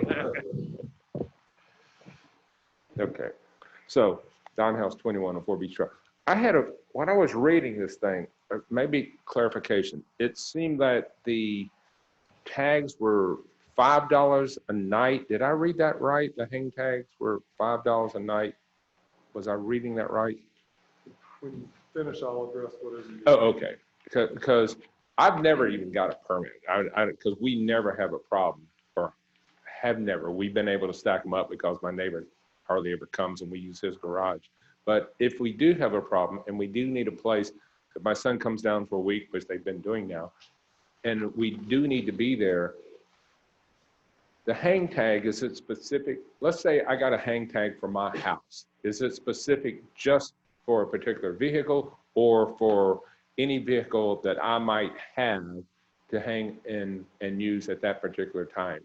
And is it $5 a night? Thank you. I'm going to close the public hearing. And Greg, would you like to answer some of the questions? Sure. The hang tag would be specific to the individual that requested it. So if you were in a condo, you had company coming over, as long as they got that hang tag hanging there, they could park there overnight. There is the $5 night per night fee. And I guess the only other thing I would offer you, but it gets back to the issue that seems to be becoming more and more of an issue, is that, you know, you can amend this where you could allow, just for the overnight parking, allow for people with IRB decals only to park there, but that's not going to be as clean as you think it's going to be, because we already have people parking over there that don't live over there. They live on La Hacienda, they live on Harbor Drive, they live on other places. So it all goes back to a beach access is a beach access, and you have to do something to make the cars turn over. And the way the current ordinance is written is so vague. There's no way to make them do that. So are there going to be circumstances where, as the other speaker, Zoom speaker mentioned, where they may have some emergency, they don't know somebody's coming in, sure, but we all can have that situation, and we have to find a way to deal with it. But, and the only other thing is, all due respect to people paying taxes, and we appreciate everybody paying taxes. That's why our mill rate has not gone up in a number of years. Is that if somebody has a $22,000 a year tax bill, that's not going to the city of Indian Rocks Beach. We're only getting about 12% of that. So all taxpayers are important, not discounting that. And two, on the tax comment, is that people pay taxes for a variety of reasons: public safety, parks, beaches, rec facilities, kind of go on and on. You know, it's just not just not about a decal. I get it. I mean, all those people are important. And that's why I told you at the beginning. I will emphasize it again. You clearly have the authority to change this tonight and change it where it can clearly state if you're a property owner, and you produce evidence of that, we'll issue all property owners a decal. Back to what Joe was saying earlier, if you go that route, I would just request that you put a cap on it, because there's absolutely no need for a multi-vehicle home to have a decal on every car. I guess I don't understand on the overnight, why would, unless you were right there on the golf, why would someone who's not on the golf need an overnight sticker? For the same reason you've heard in the public comment, any random situation that may tap you out at your personal property. If you have a single car drive or single width driveway that can accommodate 2 cars, and you have 2, and then 2 people visiting in cars, now you're in search of overflow. And some people have used that beach access space with a resident decal as a means of accommodating overflow parking. Thank we have other condominiums in town, you know, off East Gulf. There's a particular gray truck that parks at a beach access, and that's why he's down there probably 6 days in a week, 24 hours a day. It's just not the condos on the beach that may have a need for parking. Is everybody, there's nothing to keep them from doing it. I'm looking for a motion. Motion to approve ordinance 2020, mine says -XX, hold on a second. 2010. -08. Oh, 08, I'm sorry, 08. Is there a second? I'll second. I would like to make a few comments as the maker. Okay. I was not 100% comfortable with the restricting of the beach access parking, because I know how important it is sometimes to have to park your car overnight at the beach access. But I think that the larger issue here is, if you're having to find a parking spot, we've basically abandoned controlling parking. I don't mean that in a negative way, that came out negative. We made a decision as a commission last meeting to deny an ordinance which would have greatly reduced parking east of Gulf Boulevard. So that opens up a plethora of spots that one can go and find and use now, because we decided to not require there to be a parking sticker to park east of Gulf Boulevard. So I think that alleviates some of the problem here. I understand the sensitivity to taxpayers and property owners, but this is a resident parking pass. It's clearly designed for residents. Does that mean that someone who owns property won't get a park permit for their, the couple times they're here? Yes, they're not a resident. They don't get a resident pass. I don't think that's insulting. It's just recognizing that this is designed to address the quality of life of the residents, not the property owners. So I support this, even though, originally I had some issues with it. Diane, you second. Do you have any comment? I just think the comment is, years ago we structured these decals and the hang tags for the benefit of residents, but and we defined the parameters, but through the years, it became apparent that the rules weren't actually followed, and it got overused and overabused. So I think our city needs help with some structure. And, you know, if we want to have a chance for proper enforcement, it's something they can handle and our police department can handle, I think this ordinance is necessary. Commissioner McCall, do you have any comments before we take the roll? Yeah, just briefly, I have to say I don't necessarily agree with the resident component of this. Second homeowners are a vital part of our community, a vital part of our economy. I know we're dealing with the proliferation of vacation rentals, which is the whole thing we have to deal with. It's not going away.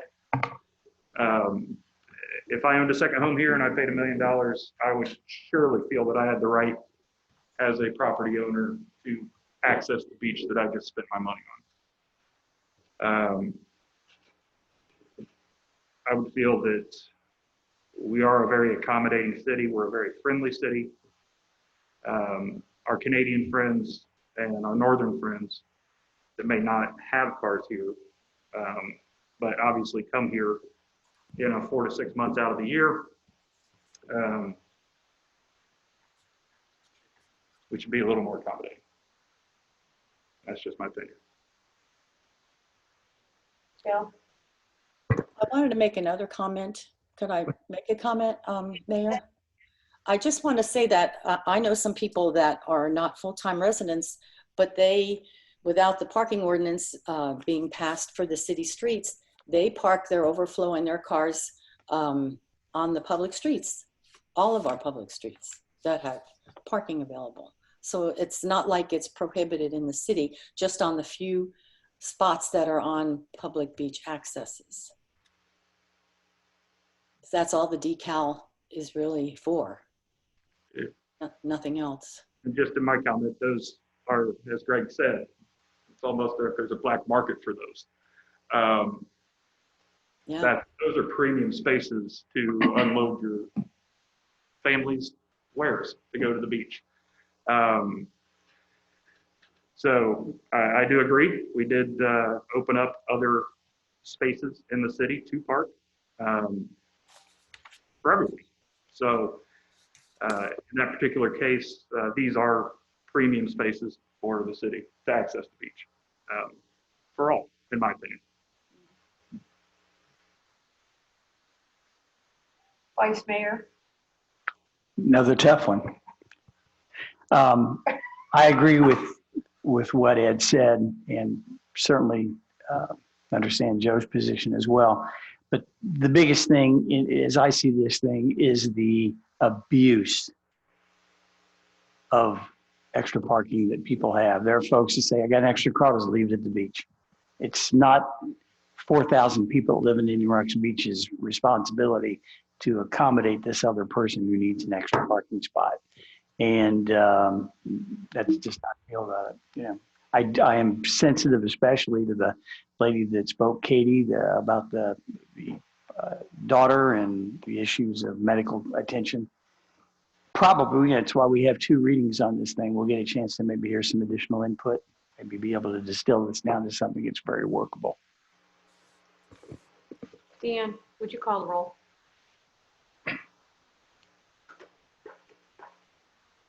Commissioner McCall? No.